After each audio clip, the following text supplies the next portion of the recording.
എന്ത് പ്രോബ്ലമാണ് നിങ്ങൾ അഡ്രസ്സ് ചെയ്യുന്നത്, ആ പ്രോബ്ലത്തിൻ്റെ റെലവൻസ് എന്താ.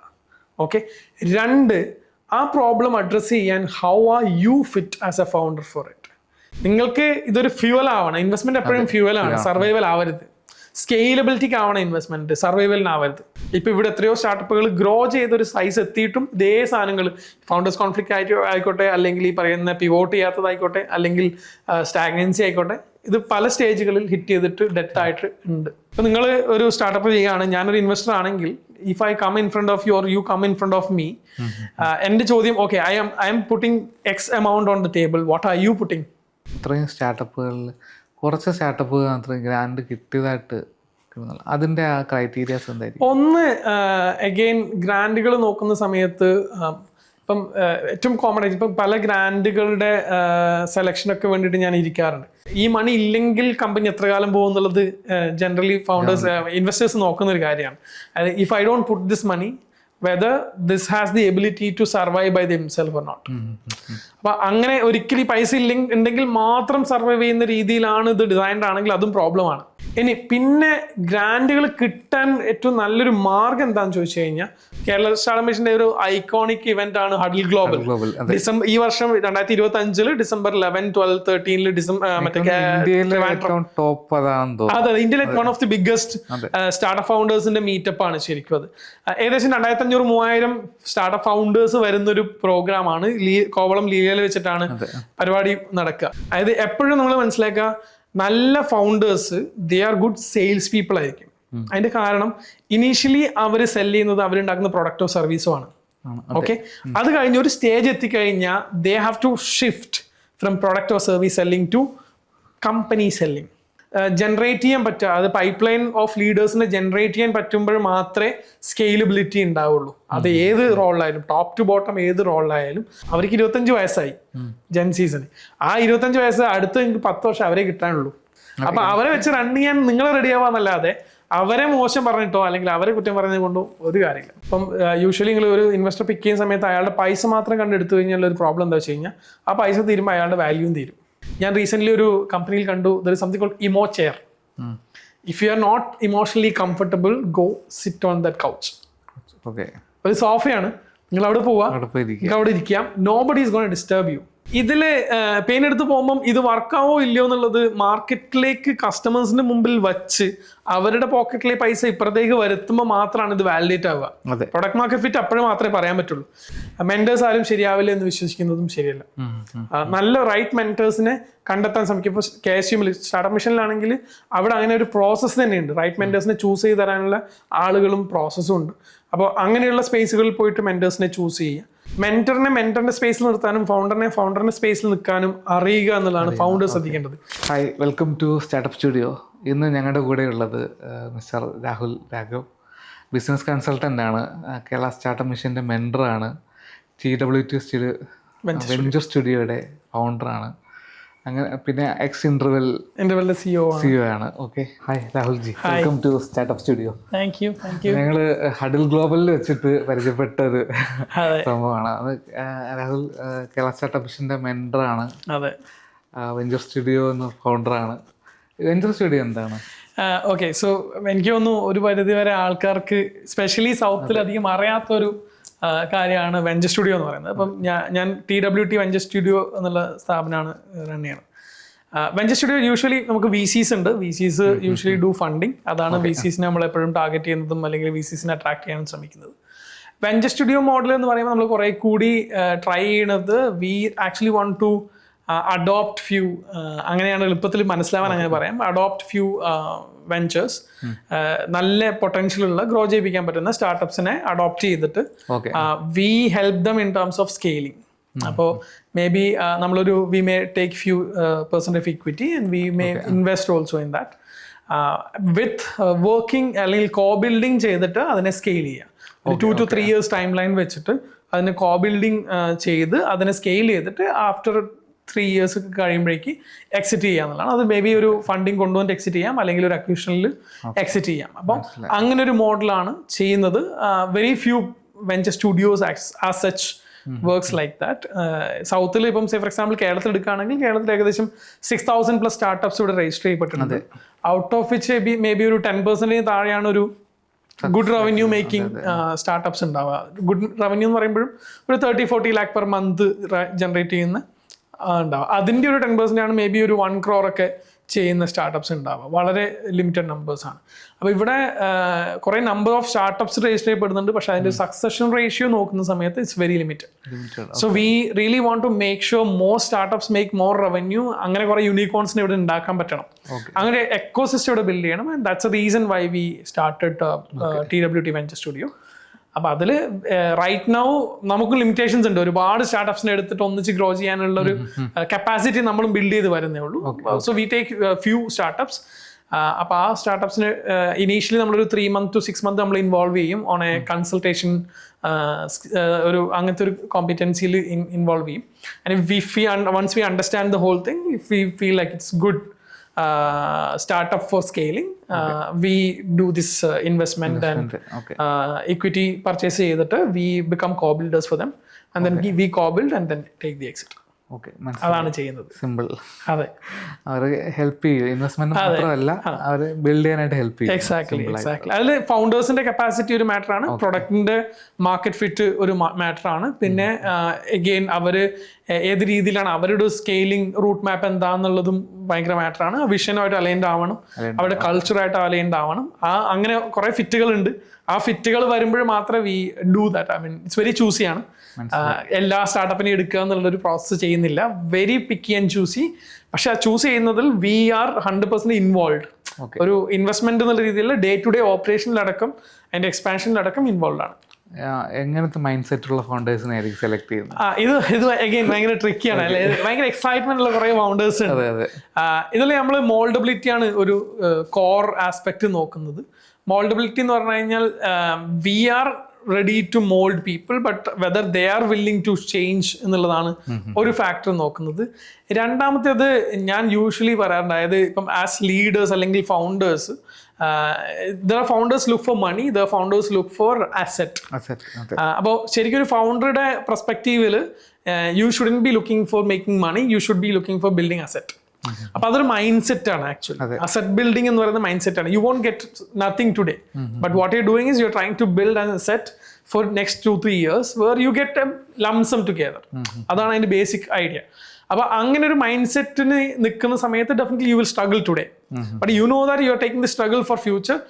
അപ്പോൾ ആ സ്ട്രഗിൾ ആയിക്കോട്ടെ അല്ലെങ്കിൽ ആ ഒരു എല്ലാ പെയിനും ആയിക്കോട്ടെ, അത് എടുക്കാനും അതിന് വേണ്ടിയിട്ട് ഗ്രോ ചെയ്യാനും മോൾഡബിൾ ആവാനും പറ്റുന്ന ആളുകളുള്ള, ഇപ്പം തിക്ക് സ്കിന്നുള്ള ആളുകൾ എന്നൊക്കെ പറയാലോ. അപ്പൊ ആ ഒരു അക്യുമെൻ ഉണ്ടാവുന്ന ആളുകളെ തന്നെയാണ് നമ്മൾ നോക്കാറ്. ബിൽഡ് ചെയ്യാൻ പറ്റും. People are buildable only if you are ready to mould yourself. അപ്പൊ അങ്ങനെയുള്ള ആൾക്കാരെയാണ് ഡെഫിനറ്റ്ലി നമ്മൾ നോക്കുന്നത്.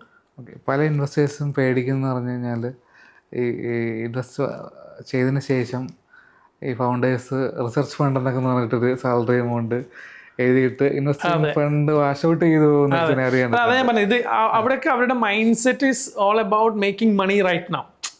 അതായത് ഇപ്പൊ എനിക്ക് ഇതിൽ നിന്ന് എങ്ങനെ പൈസ പുറത്തേക്ക് എടുക്കാം, how do I take more salary, how do I get more salary, എന്റെ ലൈഫ് സ്റ്റൈൽ ഇപ്പൊ എങ്ങനെ മാറ്റാം. അതിലുള്ള ഒരു പ്രോബ്ലം എന്താ വെച്ച് കഴിഞ്ഞാൽ അത് വെരി ഷോർട്ട് ടേം ആണ്. ഇപ്പൊ നിങ്ങൾ ഓക്കെ ആയിരിക്കും, but know that whether 1 lakh or 2 lakh or 3 lakh you take today, or you get 10 crore, 15 crore, 20 crore in 2 years, which is better. അപ്പൊ ആ ഒരു പേഷ്യൻസ് വേണം. ഏത് അസറ്റ് ബിൽഡ് ചെയ്യുന്ന സമയത്ത് ഡെഫിനറ്റ്ലി ആ പേഷ്യൻസ് വേണം. അതുണ്ടെങ്കിൽ മാത്രമേ ഈ പരിപാടിയിൽ നിങ്ങൾക്ക് സക്സസ്ഫുൾ ആയിട്ട് നിൽക്കാൻ പറ്റുള്ളൂ. പല ഇൻവെസ്റ്റേഴ്സിന് ആ ഒരു നല്ല രീതിയിൽ, കാരണം അവര് ആൾക്കാർ സാലറി വിഡ്രോ ആയിട്ട് പിന്നെ വാനിഷ് ചെയ്യും, അത് കഴിഞ്ഞു എന്നുകൊണ്ട് വാനിഷ് ചെയ്യും. It happens. ആൻഡ് അതുകൊണ്ടാണ് ഇൻവെസ്റ്റർ പോയിന്റ് ഓഫ് വ്യൂലും they are very much careful about investing. Founder fit നോക്കുക എന്ന് പറയുന്നത് വളരെ കെയർഫുൾ ആയി നോക്കുന്നത് അതുകൊണ്ട് തന്നെയാണ്. ഭയങ്കരമായിട്ട് ഫൗണ്ടേഴ്സിന് സ്റ്റഡി ചെയ്തിട്ടാണ് ഇൻവെസ്റ്റ്മെന്റ് പോകുന്നത്. ഭയങ്കര അധികം അല്ലേ. കാരണം അൾട്ടിമേറ്റ്ലി ഇപ്പം കുറെ കമ്പനീസ് ഉണ്ട്. ഇതിലും ഇൻട്രസ്റ്റിംഗ് ഒരു ഫാക്ടർ പറയാം. അതായത് കമ്പനീസിനെ ഒരു VC അല്ലെങ്കിൽ ഏതെങ്കിലും ഒരു ഇൻവെസ്റ്റർ ഏഞ്ചൽ ആയിക്കോട്ടെ ആരായാലും അപ്രോച്ച് ചെയ്യുന്ന സമയത്ത് what is there in a startup എന്ന് ചോദിച്ചു കഴിഞ്ഞാൽ either you are building a brand, അത് ഭയങ്കര ഏർലി സ്റ്റേജിലായിരിക്കും. അപ്പൊ അങ്ങനെ ഒരു IP വാല്യൂ അതിന് ബിൽഡ് ആയിട്ടുണ്ടാവില്ല. സെക്കൻഡ്, നിങ്ങളൊരു പ്രൊഡക്റ്റ് മാർക്കറ്റിലേക്ക് എത്തിയിട്ട് മാർക്കറ്റിൽ അതിന്റെ വാല്യൂ ജനറേറ്റ് ചെയ്ത് അത്രയും കസ്റ്റമേഴ്സും റവന്യൂ ജനറേറ്റ് ആയിട്ട് വെച്ചാൽ ഇറ്റ്സ് വെരി ഏർലി സ്റ്റേജ്, ഉണ്ടാവില്ല. പിന്നെ ആകെ നമുക്ക് മേജർലി നോക്കാനുള്ളത് ഈ ഫൗണ്ടറിന് ഇതിന് എബിലിറ്റി ഉണ്ടോ, ഇതിനെ ലിഫ്റ്റ് ചെയ്യാനും വളർത്താനും എബിലിറ്റി ഉണ്ടോ എന്നുള്ളതാണ്. അപ്പൊ അതിന്റെ മുകളിലാണ് ബാങ്ക് ചെയ്യുന്നത്, അല്ലെങ്കിൽ അതിന് മുകളിലാണ് ഈ പറയുന്ന ഗാംബ്ലിങ് ചെയ്യുന്നത്. അപ്പൊ ആ ഗാംബിൾ ചെയ്യുന്ന സമയത്ത് ഇയാളെ കുറിച്ചാണ് ഏറ്റവും കൂടുതൽ അല്ലെങ്കിൽ ഏറ്റവും നല്ല രീതിയിൽ നോക്കുക. അപ്പൊ അയാള് ഫിറ്റ് ആണെങ്കിൽ, ഫൗണ്ടർ ഫിറ്റ് ഉണ്ടെങ്കിൽ മാത്രമേ വേറെ എന്തും നടക്കുള്ളൂ. ഇനി വേറൊരു കാര്യം ഉള്ളത്, ഫൗണ്ടർ ഇപ്പം പെട്ടെന്ന് മാറിക്കഴിഞ്ഞാൽ ബിസിനസ്സിനെ എഫക്ട് ചെയ്യുന്ന രീതിയിലാണോ, ഒരു സ്കെയിലിംഗ് സ്റ്റേജിലേക്ക് എത്തിക്കഴിഞ്ഞാൽ കേട്ടോ, അതേ സ്റ്റേജല്ല, സ്കെയിലിംഗ് സ്റ്റേജിലേക്ക് എത്തിക്കഴിഞ്ഞാൽ അതും നോക്കും. ഫൗണ്ടർ മാറി കഴിഞ്ഞാൽ ഈ ബിസിനസ് മുന്നോട്ട് പോയില്ലയോ എന്നുള്ളതും കൂടെ നോക്കും. ഒരു പേഴ്സണൽ മോളിൽ ഇൻഡിപെൻഡന്റ്ലി അല്ലാതെ ഭയങ്കര ഡിപ്പെൻഡൻസി കൂടിയിട്ടുള്ള രീതിയിൽ നിൽക്കുകയാണെങ്കിൽ അതും പ്രോബ്ലമാണ്. മനസ്സിലായി. ഇപ്പൊ ചിലപ്പോൾ ആ ഒരു ഫൗണ്ടറിന് ഒരു ഇന്ന സ്റ്റേജ് വരെ എത്തിക്കാനുള്ള ഒരു കാപ്പബിലിറ്റി ഉണ്ടാവുള്ളൂ. അതെ അതെ അതെ. അങ്ങനെയുള്ള സിനാരിയോസിൽ എങ്ങനെയായിരിക്കും മാനേജ് ചെയ്യുന്നത്? അപ്പൊ ഞാൻ പറഞ്ഞില്ല, ഇപ്പൊ ഇത് ഓരോ സ്റ്റേജിൽ, ഇപ്പൊ ഇൻവെസ്റ്റ്മെന്റ് ഏത് സ്റ്റേജിൽ എന്ത് നോക്കുന്നുള്ളത് ഡിഫറെന്റ് ആണ് ആക്ച്വലി. ബട്ട് ഫൗണ്ടറിനെ നോക്കുക എന്നുള്ളത് എല്ലാ സ്റ്റേജിലും കോമൺലി നോക്കുന്ന ഒരു കാര്യമാണ്.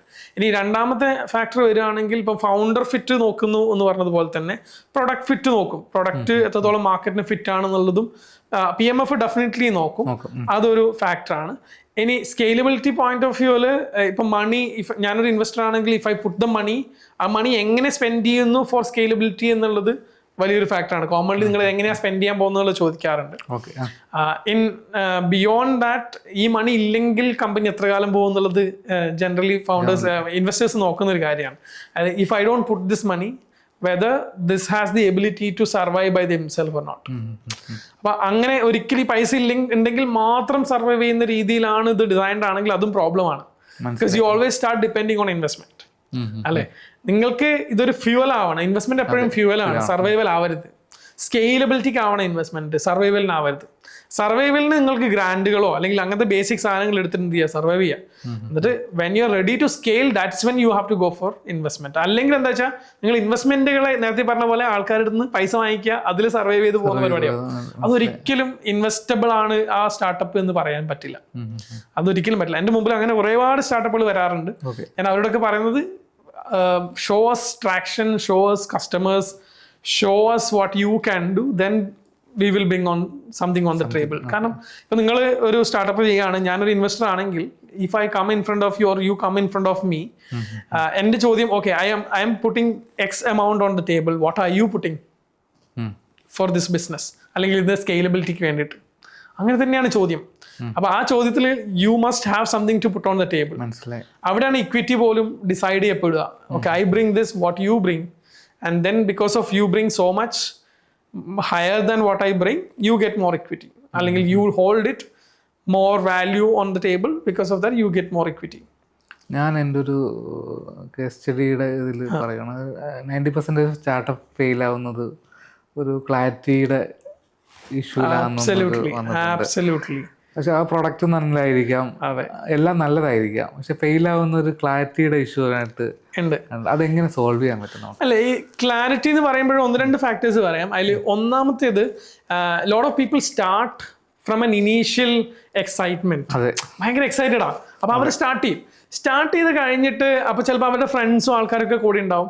അപ്പൊ ഇനീഷ്യലി അവർ വിചാരിക്കുക ഒരു 3 months 6 months കഴിയുമ്പോൾ ഒരുപാട് പൈസ അക്കൗണ്ടിലേക്ക് വരും എന്നുള്ളതാണ്. It won't happen. That's a reality. അപ്പോൾ ആ ടെസ്റ്റ് പാസ്സാവുന്ന പെർസെൻറ്റേജ് ഭയങ്കര കുറവാണ്. അപ്പൊ അതിൽ തന്നെ ഫ്രണ്ട്സ് ഒക്കെ പോകും, ഒരു പരിധിവരെ ആൾക്കാരൊക്കെ പോകും. പിന്നെ ഇതിന്റെ ടീമിന്റെ സൈസ് വളരെ ചെറുതാവും. പിന്നെ ആ പെയിൻ എടുത്ത് പോകും. അപ്പോൾ ഇതില് പെയിൻ എടുത്ത് പോകുമ്പം ഇത് വർക്കാവോ ഇല്ലയോ എന്നുള്ളത് മാർക്കറ്റിലേക്ക് കസ്റ്റമേഴ്സിന്റെ മുമ്പിൽ വച്ച് അവരുടെ പോക്കറ്റിലെ പൈസ ഇപ്പുറത്തേക്ക് വരുത്തുമ്പോൾ മാത്രമാണ് ഇത് വാലിഡേറ്റ് ആവുക. പ്രൊഡക്റ്റ് മാർക്കറ്റ് ഫിറ്റ് അപ്പോഴും മാത്രമേ പറയാൻ പറ്റുള്ളൂ. അപ്പൊ അത് ആവാനുള്ള പേഷ്യൻസ് പല ആൾക്കില്ലാതെ ഷട്ട് ഡൗൺ ചെയ്യുന്ന സ്റ്റാർട്ടപ്സ് ഉണ്ട്. ഇനി മറ്റൊരു കാര്യമുള്ളത്, ഇത് ചെയ്യുമ്പോൾ ചിലപ്പോൾ അത് വർക്കാവില്ല. വർക്കാവാത്ത സമയത്ത് ഈസിലി ക്വിറ്റ് ചെയ്യുന്ന കുറെ ആൾക്കാരുണ്ട്. ഈതർ അത് പിവോട്ട് ചെയ്തിട്ട് മറ്റൊരു ഷേപ്പിലേക്ക് അതിനെ മാറ്റാനുള്ള പേഷ്യൻസും എബിലിറ്റി അവർക്ക് ഇല്ലാത്തതുകൊണ്ട്, പിവോട്ട് ചെയ്യാൻ പറ്റാത്തതുകൊണ്ട്, അല്ലെങ്കിൽ പിവോട്ടിങ് ചെയ്യാൻ റെഡി അല്ലാത്തത് കൊണ്ട് ഡെഡ് ആവുന്ന ഒരുപാട് സ്റ്റാർട്ടപ്പ്. അപ്പൊ ഈ 2-3 കാര്യങ്ങളാണ് മേജർലി സംഭവിക്കുക. ഇനി അടുത്തത് ചില സ്റ്റാർട്ടപ്പുകൾ കുറച്ച് എന്ത് ചെയ്യും, കുറച്ച് ഗ്രോ ചെയ്യും. ഇപ്പം സെയിം 5 lakh 10 lakh റവന്യൂലേക്ക് എത്തും, പിന്നെ സ്റ്റാഗ്നൻസി അടിക്കും. അടുത്ത സ്റ്റേജ് അറിയില്ല, കാരണം ഇത്രയും എഫേർട്ട് ഇട്ട് ഇതിന് അവിടെ വരെ എത്തിച്ചു. പക്ഷെ ഇനി ഇത് സ്കെയിൽ ചെയ്യണം, അടുത്ത സ്റ്റേജിലേക്ക് പോകണം. അത് ചെയ്യാൻ അറിയാത്ത കുറെ ആളുകൾ അവിടെ സ്റ്റോപ്പ് ചെയ്യും, സ്റ്റാർട്ടപ്പുകൾ. അപ്പൊ അങ്ങനെ പല പോയിന്റുകളിൽ പല ഫിൽട്ടറുകൾ സംഭവിച്ചിട്ടാണ് വരുന്നത്. അപ്പൊ ഇതൊക്കെ ക്ലാരിറ്റി ഇഷ്യൂ തന്നെയാണ്. അവർക്ക് അറിയില്ല നെക്സ്റ്റ് എന്ത്, അല്ലെങ്കിൽ എങ്ങനെ ചെയ്യണം, ഇത് എന്താണ് അടുത്ത് പോകേണ്ടത്. ട്രൈ ഔട്ട് ചെയ്യും, പിന്നെ ആ ഗ്രാഫ് താഴേക്ക് വരാൻ തുടങ്ങും, പിന്നെ അതിങ്ങനെ വന്ന് ഗ്രൗണ്ട് ഹിറ്റ് ചെയ്യും. അതാണ് കുറെ സ്റ്റാർട്ടപ്പുകളുടെ ഡെത്ത് റീസൺ ആയിട്ട് കണ്ടിട്ടുള്ളത്. അതിൽ എഗെയിൻ ഇത് കുറച്ചും കൂടി വലുതാകുമ്പോൾ ഇതിന്റെ പേരുകൾ മാറും. ചിലപ്പോൾ ഫൗണ്ടേഴ്സ് കോൺഫ്ലിക്റ്റ് എന്ന് പറയാം, നമ്മൾ ആദ്യം പറഞ്ഞ സ്റ്റേജിനെ. രണ്ടാമത്തേത് സ്റ്റാഗ്നൻസി എന്ന് വേണമെങ്കിൽ പറയാം, അതൊരു സ്റ്റേജാണ് ഗ്രോ ചെയ്യപ്പെടുമ്പോൾ. മൂന്നാമത്തേത് എഗെയിൻ പിവോട്ട് ചെയ്യാന്ന് പറഞ്ഞു കഴിഞ്ഞാൽ നമ്മൾ വിചാരിക്കും മാർക്കറ്റ് കണ്ടീഷൻസ് മാറാം, പല രീതിയിൽ മാർക്കറ്റ് കണ്ടീഷൻസ് മാറും. ആ മാറുന്ന സമയത്ത് റൈറ്റ് ടൈമിൽ പിവോട്ട് ചെയ്തിട്ടില്ലെങ്കിൽ will become late in the market. അപ്പൊ മാർക്കറ്റിൽ ലേറ്റ് ആവുന്ന കൊണ്ടുപോകാം. അപ്പൊ അങ്ങനെ ഇത് ഓരോ സ്റ്റേജിലും സംഭവിക്കാം, ഏർലി സ്റ്റേജിൽ മാത്രമല്ല. ഇപ്പൊ ഇവിടെ എത്രയോ സ്റ്റാർട്ടപ്പുകൾ ഗ്രോ ചെയ്തൊരു സൈസ് എത്തിയിട്ടും ഇതേ സാധനങ്ങൾ, ഫൗണ്ടേഴ്സ് കോൺഫ്ലിക്റ്റ് ആയിക്കോട്ടെ, അല്ലെങ്കിൽ ഈ പറയുന്ന പിവോട്ട് ചെയ്യാത്തതായിക്കോട്ടെ, അല്ലെങ്കിൽ സ്റ്റാഗ്നൻസി ആയിക്കോട്ടെ, ഇത് പല സ്റ്റേജുകളിൽ ഹിറ്റ് ചെയ്തിട്ട് ഡെത്ത് ആയിട്ട് ഉണ്ട്. ഓക്കെ, അപ്പോൾ ഈ കേരള സ്റ്റാർട്ടപ്പ് മിഷനിൽ മെൻറ്ററാണ്. അതെ, കേരള സ്റ്റാർട്ടപ്പ് മിഷനിൽ രജിസ്റ്റർ ചെയ്യാനായിട്ട് ഒരു കമ്പനി രജിസ്ട്രേഷൻ്റെ ആവശ്യമുണ്ടോ എന്ന് പറഞ്ഞാൽ? അപ്പോൾ സ്റ്റാർട്ടപ്പ് മിഷന്റെ കേസിലേക്ക് എടുക്കുകയാണെങ്കിൽ സ്റ്റാർട്ടപ്പ് മിഷനിൽ സ്റ്റാർട്ടപ്പ് ഇന്ത്യയിലാണ് ആദ്യം രജിസ്റ്റർ ചെയ്യേണ്ടത്. ഓക്കെ, സ്റ്റാർട്ടപ്പ് ഇന്ത്യയിൽ രജിസ്റ്റർ ചെയ്ത് കഴിഞ്ഞാൽ കേരള സ്റ്റാർട്ടപ്പ് മിഷന്റെ പോർട്ടലിൽ പോയിട്ട് ആ ഒരു ID വെച്ചിട്ട് നമുക്ക് ഈസിലി രജിസ്റ്റർ ചെയ്യാൻ പറ്റും. ഭയങ്കര സിമ്പിൾ ആയിട്ടുള്ള പരിപാടിയാണ്, അത്ര കോംപ്ലിക്കേറ്റഡ് ഒന്നല്ല. വെബ്സൈറ്റിൽ പോയിട്ട് ആർക്കും ഏത് ഫൗണ്ടറിനും ചെയ്യാം. ബട്ട് ഡെഫിനറ്റ്ലി നിങ്ങൾക്ക് ലീഗലി രജിസ്റ്റേർഡ് ആയിട്ടുള്ള ഒരു കമ്പനി ഉണ്ടാവണം. ആ കമ്പനി ഉണ്ടെങ്കിൽ മാത്രമേ നിങ്ങൾക്ക് അവിടെ രജിസ്റ്റർ ചെയ്യാൻ പറ്റുള്ളൂ. ഇനി രജിസ്റ്റർ ചെയ്ത് കഴിഞ്ഞാൽ ബേസിക്കലി ഒരുപാട് ബെനിഫിറ്റുകൾ പ്ലാറ്റ്ഫോമിന്റെ അകത്തുണ്ട്. ഒന്ന് ഗ്രാൻഡുകളാണ്. ഗ്രാൻഡുകൾ ഒരു പ്രധാനപ്പെട്ട സാധനമാണ്. ഇനീഷ്യൽ സ്റ്റേജിലൊക്കെ ആണെങ്കിൽ ഗ്രാൻഡുകൾ ഭയങ്കരമായിട്ട് ഹെൽപ്പ് ചെയ്യും. ഇനി മറ്റൊന്നുള്ളത് മെന്റർ നെറ്റ്വർക്ക് ആണ്. ഇപ്പം ഞാനൊരു സ്റ്റാർട്ടപ്പ് മിഷന്റെ മെന്ററാണ്. മെന്റർ നെറ്റ്വർക്കിന്റെ അകത്ത് ഐഡിയലി നിങ്ങൾക്ക് ഞാൻ ഈ പറഞ്ഞ നമ്മൾ നേരത്തെ പറഞ്ഞ പല സ്റ്റേജുകളിൽ സ്റ്റാർട്ടപ്പുകൾ ഡെത്ത് ആവുന്നത് പറഞ്ഞു. ആ ഡെത്തിനെ കുറക്കാനും അതിന് സപ്പോർട്ട് സിസ്റ്റം ഫ്രീ ആയിട്ട് ബിൽഡ് ചെയ്യാനും തന്നെയാണ് സ്റ്റാർട്ടപ്പ് മിഷൻ. ഏകദേശം ഒരു 250-300ഓളം മെന്റേഴ്സ് സ്റ്റാർട്ടപ്പ് മിഷനിലുണ്ട്. With various industries, various number of ഇയേഴ്സിന്റെ എക്സ്പീരിയൻസ് ഉള്ള മെന്റേഴ്സ് ഉണ്ട്. അപ്പം മെന്റേഴ്സ് ബേസിക്കലി സ്റ്റാർട്ടപ്സിന് വളരെ ഇൻട്രസ്റ്റിംഗ് ആയിട്ടുള്ള സ്റ്റാർട്ടപ്സിനെ എടുത്ത് അവരെ മെന്റർ ചെയ്യുന്ന ഒരു പ്രോസസ്സ് ചെയ്യേണ്ടത് പല ഇവന്റുകൾ. പിന്നെ ഉള്ളത് സ്റ്റാർട്ടപ്പ് മിഷന്റെ ഇതേപോലുള്ള കുറെ കമ്മ്യൂണിറ്റീസും ഇവന്റ്സും ആണ്. അതിന്റെ പാർട്ട് ആവാന്നുള്ളത്. അവിടെയാണ് ഒരുപാട് നെറ്റ്വർക്ക് ബിൽഡ് ചെയ്യുക, അല്ലെങ്കിൽ ഇവൻ നമ്മൾ പരിചയപ്പെടുന്നത് അങ്ങനെയാണ്. അതെ, അപ്പൊ അതേപോലെ ഉള്ള സാധനമാണ്. ഇപ്പം കേരള സ്റ്റാർട്ടപ്പ് മിഷന്റെ ഒരു ഐക്കോണിക് ഇവന്റ് ആണ് ഹഡിൽ ഗ്ലോബൽ. ഡിസംബർ ഈ വർഷം 2025 ഡിസംബർ 11, 12, 13 അതെ, ഇന്ത്യയിലെ one of the biggest startup ഫൗണ്ടേഴ്സിന്റെ മീറ്റപ്പ് ആണ് ശരിക്കും അത്. ഏകദേശം 2500-3000 സ്റ്റാർട്ടപ്പ് ഫൗണ്ടേഴ്സ് വരുന്നൊരു പ്രോഗ്രാമാണ്. കോവളം ലീലയിൽ വെച്ചിട്ടാണ് പരിപാടി നടക്കുക. അപ്പോൾ അവിടെ ബേസിക്കലി ഭയങ്കര ഫെസ്റ്റിവൽ മൂഡാണ്. എല്ലാ ഫൗണ്ടേഴ്സും ഒരുപാട് നോളജും ഐഡിയാസും നെറ്റ്വർക്കും ഒക്കെ ഷെയർ ചെയ്യാൻ പറ്റുന്ന ഒരു സ്പേസ് ആണ്. അപ്പൊ എനിക്ക് തോന്നുന്നു അങ്ങനെയുള്ള ഓപ്പർച്യൂണിറ്റി സംഭവിക്കുക only when you are part of കേരളത്തിന്റെ സ്റ്റാർട്ടപ്പ് എക്കോസിസ്റ്റത്തിന്റെ ഭാഗമാകുമ്പോഴാണ്. അപ്പൊ അത് ഭയങ്കര ഒരു പ്രിവിലേജും അഡ്വാൻറ്റേജും ആയിരിക്കും. ഇവന്റ് അറ്റൻഡ് ചെയ്യുമ്പോഴേ നമ്മുടെ മൈൻഡ് സെറ്റ് ചേഞ്ച് ആവും. കാരണം അവിടെ നമ്മൾ ആലോചിക്കേണ്ടത് ഒരുപാട് എക്സ്പീരിയൻസ് ഉള്ള, ഒരുപാട് സ്റ്റാർട്ടപ്പുകൾ ചെയ്തിട്ടുള്ള, ഹൈ റവന്യൂ മേക്ക് ചെയ്തിട്ടുള്ള, സക്സസ് ഉണ്ടാക്കിയിട്ടുള്ള, എക്സിറ്റ് അടിച്ചിട്ടുള്ള ആളുകൾ അവിടെ വന്നിട്ട് അവരെ ഭയങ്കര റോ ആയിട്ട് കിട്ടും. നമുക്ക് ചിലപ്പം ഡയറക്ട്ലി അപ്രോച്ച് ചെയ്യാനോ കണക്ട് ചെയ്യാനോ പറ്റാത്ത പല ആളുകളെ അവിടുന്ന് നമുക്ക് ഇങ്ങനെ ഇതുപോലെ ഇരുന്ന് സംസാരിക്കാൻ പറ്റും. അത്രയും ഓപ്പൺ സ്പേസ് ആയിട്ട് അതിനെ മാറ്റിയിട്ടുണ്ട്. അപ്പൊ അതുകൊണ്ട് ഹാഫ് ഓഫ് ദ ക്ലാരിറ്റി അതിനകത്ത് കിട്ടും. ഉറപ്പായിട്ടും. അങ്ങനെ ഇപ്പൊ കഴിഞ്ഞ വർഷമൊക്കെ ഞാൻ എത്രയോ ആൾക്കാരോട് സംസാരിച്ചിട്ടുണ്ട്. അതായത് അവർക്കൊരു ബിസിനസ് ഐഡിയ ഉള്ളൂ, ബിസിനസ് ഇല്ല. പക്ഷെ എന്നിട്ടും അവർ രജിസ്റ്റർ ചെയ്തിട്ട് വന്നിട്ട് ദേ ടോക്ക് ടു അബൌട്ട് 100-200 പീപ്പിളിനോട് അവരുടെ ഐഡിയ പിച്ച് ചെയ്യും, റിഫൈൻ ചെയ്യാൻ വേണ്ടിയിട്ടാണ്, ഐഡിയ വാലിഡേറ്റ് ചെയ്യാൻ വേണ്ടിയിട്ടാണ്. അങ്ങനെ ചെയ്യുന്ന കുറേ ആൾക്കാരുണ്ട്. ഐഡിയ ഉള്ള ആൾക്കാർ വന്നിട്ട് വാലിഡേഷൻ, ഒരു എക്സ്പേർട്ട് ആയിട്ടുള്ള അല്ലെങ്കിൽ ആ ഇൻഡസ്ട്രിയിലുള്ള ഒരു 10-200 പേരെടുത്ത് പിച്ച് ചെയ്യുമ്പോൾ നമുക്കറിയാം അവർ ചോദ്യങ്ങൾ ചോദിക്കും, റൈറ്റ് ക്വസ്റ്റ്യൻസ് ചോദിക്കും. അപ്പോഴാണ് നമ്മൾ ഇതിങ്ങനെ ചിന്തിച്ചില്ലല്ലോ അല്ലെങ്കിൽ അതങ്ങനെ ചിന്തിച്ചില്ലല്ലോ എന്ന് പറഞ്ഞിട്ട് they definitely get validated. അത് ഭയങ്കര അടിപൊളി പരിപാടിയാണ്. നമ്മൾ ചിന്തിക്കാത്ത കുറെ സംഭവങ്ങൾ ക്വസ്റ്റ്യൻസിലൂടെ ചോദിക്കുമ്പോഴായിരിക്കും നമുക്ക് ആലോചിക്കുക ഇതായിരുന്നു എന്നെ അലട്ടിക്കൊണ്ടിരുന്നത്. അതെ അതെ അതെ. അല്ല അതുകൊണ്ടാണ് ആ ഇവന്റ് ഭയങ്കര സക്സസ്ഫുൾ ആവുന്നത് കേട്ടോ. അതായത് ആലോചിച്ചോക്കെ, സൗത്ത് ഇന്ത്യയിലെ നോർത്ത് ഇന്ത്യയിലെ എനിക്ക് നോർത്തുനിന്നും പുറത്തുനിന്നും വിദേശത്തു നിന്നൊക്കെ ആൾക്കാർ വേണ്ടി GCC വരാറുണ്ട്. അപ്പൊ അത്രയും ആൾക്കാർ ഒരുപാട് കണക്ഷൻ വന്ന് പിന്നെ ബിസിനസ് നടക്കാറുണ്ട് അതിന്റെ അകത്ത്. അതായത് ഒരുപാട് ആളുകൾ അങ്ങോട്ടും ഇങ്ങോട്ടും ക്രോസ് ബിസിനസ് ചെയ്യാറുണ്ട്, ഇൻവെസ്റ്റ്മെന്റുകൾ നടക്കാറുണ്ട്. അതായത് കുറെ ആൾക്കാർക്ക് ഇൻവെസ്റ്റ്മെന്റ് ഇപ്പം ഇന്നടക്കം ഞാൻ 1-2 പേരോട് സംസാരിച്ചപ്പോൾ അവർക്ക് ഇൻവെസ്റ്റ്മെന്റ് കിട്ടിയത് ഹഡിൽ നിന്നാണ്, ഹഡിൽ ഗ്ലോബലിൽ വന്നതുകൊണ്ടാണ്. അവിടുന്ന് മീറ്റ് ചെയ്തിട്ടാണ് ഇൻവെസ്റ്റ്മെന്റ് എടുത്തിട്ടുള്ളത്. അപ്പൊ അങ്ങനെ കിട്ടാറുണ്ട്. കുറെ ആളുകൾക്ക് മെന്റർഷിപ്പ് കിട്ടാറുണ്ട്, കുറെ നെറ്റ്വർക്കുകൾ ബിൽഡ് ആവാറുണ്ട്. അത്രയും വൈഡ് ഓപ്പൺ ആണ് ആ പരിപാടി. ഞാൻ സ്റ്റാർട്ടപ്പ് സ്റ്റുഡിയോ സ്റ്റാർട്ട് ചെയ്ത് തന്നെ ആ ഒരു എനർജി. അല്ല അത് ഭയങ്കര അടിപൊളിയല്ലേ. ഇപ്പൊ നമ്മൾ ഇവിടെ വന്ന് ഇരുന്ന് സംസാരിക്കുന്നത് പോലും അതിന്റെ ഭാഗമാണല്ലോ. Okay, next question. ഈ ബിസിനസ് ബിൽഡിങ്ങും ബ്രാൻഡ് ബിൽഡിങ്ങും കേൾക്കുമ്പോൾ സിമിലർ ആണ്, ഡിഫറൻസ് എന്താണ്?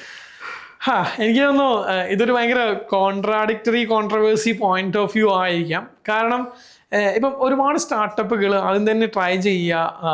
എനിക്ക് ഇപ്പം നമ്മൾ ലോഗോ ഉണ്ടാക്കും, പേരുണ്ടാക്കും, എന്നിട്ട് നമ്മൾ എന്ത് ചെയ്യും, നമ്മൾ ഇൻസ്റ്റാഗ്രാം പേജ് തുടങ്ങും, അല്ലെങ്കിൽ യൂട്യൂബ് ചാനൽ തുടങ്ങും, നമ്മൾ വെബ്സൈറ്റ് ഉണ്ടാക്കും, എന്നിട്ട് നമ്മൾ ആഡ് റൺ ചെയ്യും. ഇതൊക്കെ നമ്മൾ ചെയ്യും, അത് വേണം. ഡെഫിനറ്റ്ലി നമ്മൾ ആദ്യം ക്രാക്ക് ചെയ്യേണ്ടത് മാർക്കറ്റ് തന്നെയാണ്. പക്ഷെ മാർക്കറ്റ് ക്രാക്ക് ചെയ്ത് കഴിഞ്ഞാൽ പിന്നെ നമ്മൾ പലപ്പോഴും ചെയ്യുന്നത് ഈ ഒരു ഇനീഷ്യൽ ബ്രാൻഡ് അവയർനെസ്, പിന്നെ നമ്മൾ ഏതെങ്കിലും ഒരു സെലിബ്രിറ്റീനെ വെക്കും, അല്ലെങ്കിൽ ഇൻഫ്ലുവൻസേഴ്സിനെ യൂസ് ചെയ്യും. എന്നിട്ട് നമ്മൾ സ്ലോലി ഹെവി എമൗണ്ട് അതിൽ ഇൻവെസ്റ്റ് ചെയ്തിട്ട് നമ്മൾ ആ ബ്രാൻഡിനെ ബിൽഡ് ചെയ്ത് കൊണ്ടുവരും. അപ്പോൾ ആ ബ്രാൻഡിനെ ബിൽഡ് ചെയ്ത് കൊണ്ടുവരുന്ന സമയത്ത് എന്താ സംഭവിക്കുക വെച്ച് കഴിഞ്ഞാൽ ബ്രാൻഡിന്റെ വിസിബിലിറ്റി കൂടും, ആൾക്കാർ അതിനെ അറിഞ്ഞു തുടങ്ങും, ആൾക്കാർക്ക് അതിന്റെ ഭാഗമാവണം തോന്നും, ആൾക്കാർ അതിനെ ചൂസ് ചെയ്ത് തുടങ്ങും, ഒക്കെ സംഭവിക്കും. പക്ഷെ ഇതേ സമയത്ത് നമ്മൾ മനസ്സിലാക്കേണ്ടത്, ഇതിനെ നമുക്ക് വേണമെങ്കിൽ ഒരു മാർക്കറ്റ് ഗ്രോത്ത് അല്ലെങ്കിൽ എക്സ്റ്റേണൽ ഗ്രോത്ത് എന്നൊക്കെ വിളിക്കാം. അതേ സമയത്ത് നമ്മൾ ഉള്ളിൽ ആസ് എ ബിസിനസ് എന്ന് പറയുന്ന ഒരു സാധനം അതിൻ്റെ ഉള്ളിൽ കിടക്കുന്നുണ്ട്. ബിസിനസ് എന്ന് പറയുന്നത്, ഞാൻ പറയുന്നത് ഇതും മാർക്കറ്റ് ഒക്കെ ബിസിനസിന്റെ ഭാഗമാണെങ്കിൽ പോലും ഇന്റേണൽ ഗ്രോത്ത് എന്ന് വിളിക്കാം. അതായത് ആക്ച്വലി നിങ്ങളുടെ ഹ്യൂമൻ ബീയിങ്സ്, നിങ്ങളുടെ സിസ്റ്റംസ്, നിങ്ങളുടെ സർവീസ് അല്ലെങ്കിൽ നിങ്ങളുടെ പ്രൊഡക്റ്റ്, നിങ്ങളുടെ ഫിനാൻസ്, ഇതൊക്കെ അടങ്ങിയിട്ടുള്ള ഒരു യൂണിറ്റ് ആണ് ഇതിനെ പുറത്തേക്ക് കാണിക്കുന്നത്. അതായത് ഒരു ട്രീ എടുത്തു കഴിഞ്ഞാൽ ട്രീയുടെ പുറത്ത് കാണുന്ന അതിന്റെ ബാർക്ക് അല്ലെങ്കിൽ അതിന്റെ ഒരു സ്റ്റെം ആയിക്കോട്ടെ, അതിന്റെ ഫ്ലവേഴ്സോ അല്ലെങ്കിൽ ലീഫോ ഫ്രൂട്ട്സോ ഒക്കെ ആയിക്കോട്ടെ, ഇതൊക്കെയാണ് ആ ബ്രാൻഡ്. പക്ഷെ നമ്മൾ മനസ്സിലാക്കേണ്ടത് ഇതിനെ കംപ്ലീറ്റ്ലി ഫ്യൂൽ ചെയ്യുന്നത് ഇതിന്റെ താഴെയുള്ള റൂട്ട് എന്ന് പറഞ്ഞ സാധനമാണ്. നിങ്ങളുടെ ബിസിനസ് എന്ന് പറയുന്ന സാധനം ശരിക്കും ഇതിന്റെ റൂട്ടാണ്. ബാക്കി നിങ്ങളുടെ പുറത്തുള്ളൊരു ഐഡന്റിറ്റിയാണ്, അല്ലെങ്കിൽ പുറത്ത് കാണുന്ന ഒരു ട്രീന്റെ ഐഡന്റിറ്റിയാണ് നിങ്ങളുടെ ബ്രാൻഡ് എന്ന് പറഞ്ഞ സാധനം. അത് നമ്മൾ നന്നായിട്ട് ബിൽഡ് ചെയ്യും. പക്ഷെ നമ്മൾ മനസ്സിലാക്കേണ്ടത് ഇതിന് കൃത്യമായിട്ട് ഫ്യൂൽ ചെയ്തിട്ടില്ലെങ്കിൽ ഇത് ഉണങ്ങാൻ തുടങ്ങും. ഇതിൽ നിന്നിട്ട് ഫ്രൂട്ടിന്റെ ടേസ്റ്റ് കുറയും, ഇതിലുള്ള ഫ്ലവേഴ്സ് കരിഞ്ഞു തുടങ്ങും, ഇല കരിഞ്ഞു തുടങ്ങും, ഇത് ഉണങ്ങി തുടങ്ങും. അപ്പോൾ ഈ താഴെയുള്ള സാധനത്തിന് റൈറ്റ് ടൈമിൽ നമ്മൾ ഫ്യൂൽ ചെയ്തിട്ടില്ലെങ്കിൽ literally you will die, you won't be able to grow after some point. പക്ഷെ ഇത് കാണില്ല. അതായത് ഇതിന് വെള്ളം ഒഴിക്കുന്നത് ചിലപ്പം വിസിബിളി കാണുന്നത് മുകളിലായിരിക്കും, താഴെ കാണില്ല. പക്ഷെ നമ്മൾ മനസ്സിലാക്കേണ്ടത് ഈ റൂട്ടുകളിലേക്ക് വെള്ളം എത്താതെ ഒരിക്കലും ഇതിന് വെള്ളം അബ്സോർബ് ചെയ്യാൻ കഴിയില്ല. അപ്പോൾ ഇവിടെ റൈറ്റ് ടൈമിൽ കൃത്യമായ വളം ഇട്ട് കൊടുക്കുകയും കൃത്യമായ വെള്ളം ഒഴിച്ചു കൊടുക്കുകയും ചെയ്തിട്ടില്ലെങ്കിൽ, ഇവിടെ അങ്ങനെ ഒരു ആൾട്രേഷൻസ് ചെയ്തിട്ടില്ലെങ്കിൽ ഇറ്റ് വോണ്ട് ഗ്രോ. അപ്പോൾ അല്ലെങ്കിൽ എന്താ സംഭവിക്കുക വെച്ചാൽ it will be A bubble. ഇതൊരു പുറത്ത് കാണുന്ന ഒരു ബ്രാൻഡ് എന്ന് പറയുന്ന ഒരു ബബിൾ ആയിരിക്കും. ബിസിനസ് അത് ചെയ്യാൻ പറ്റുന്നുണ്ടാവില്ല. അപ്പൊ ഒരു പോയിന്റ് കഴിയുമ്പോൾ ആരെങ്കിലൊക്കെ വന്നിട്ട് ചെറുതായിട്ട് ഒന്ന് കുത്തി നോക്കും. സ്പെഷ്യലി ചിലപ്പോൾ നിങ്ങളൊരു ഇൻവെസ്റ്ററിന്റെ അടുത്ത് പോകുമ്പോഴായിരിക്കാം, അടുത്ത സ്റ്റേജിലേക്ക് സ്കെയിൽ ചെയ്യാൻ നോക്കുമ്പോഴായിരിക്കാം, അല്ലെങ്കിൽ പുതിയ മാർക്കറ്റിൽ പോകുമ്പോഴായിരിക്കാം, ആരെങ്കിലൊക്കെ വന്ന് ചെറുതായിട്ട് ഒന്ന് കുത്തി നോക്കി കഴിഞ്ഞാൽ അതിങ്ങനെ പൊട്ടുമ്പോൾ അവർക്ക് മനസ്സിലാവും ഇതിനകത്തുള്ള ബിസിനസ് വളരെ ചെറുതായിരുന്നു, ഇതിന്റെ പുറത്തുള്ള സാധനം ഭയങ്കര വലുതായിരുന്നു എന്നുള്ളത്. അപ്പോൾ എപ്പോഴും ശ്രദ്ധിക്കേണ്ടത് ഇത് പാരലലി ഗ്രോ ചെയ്യണം. റൂട്ട്സ് എത്രത്തോളം ആഴത്തിലേക്ക് പോകുന്നു, എത്രത്തോളം വിഡ്ത്തിലേക്ക് പോകുന്നു, അത്രയും പുതിയ പുതിയ മിനറൽസും വെള്ളവും ഒക്കെ വലിച്ചെടുക്കാൻ പറ്റും.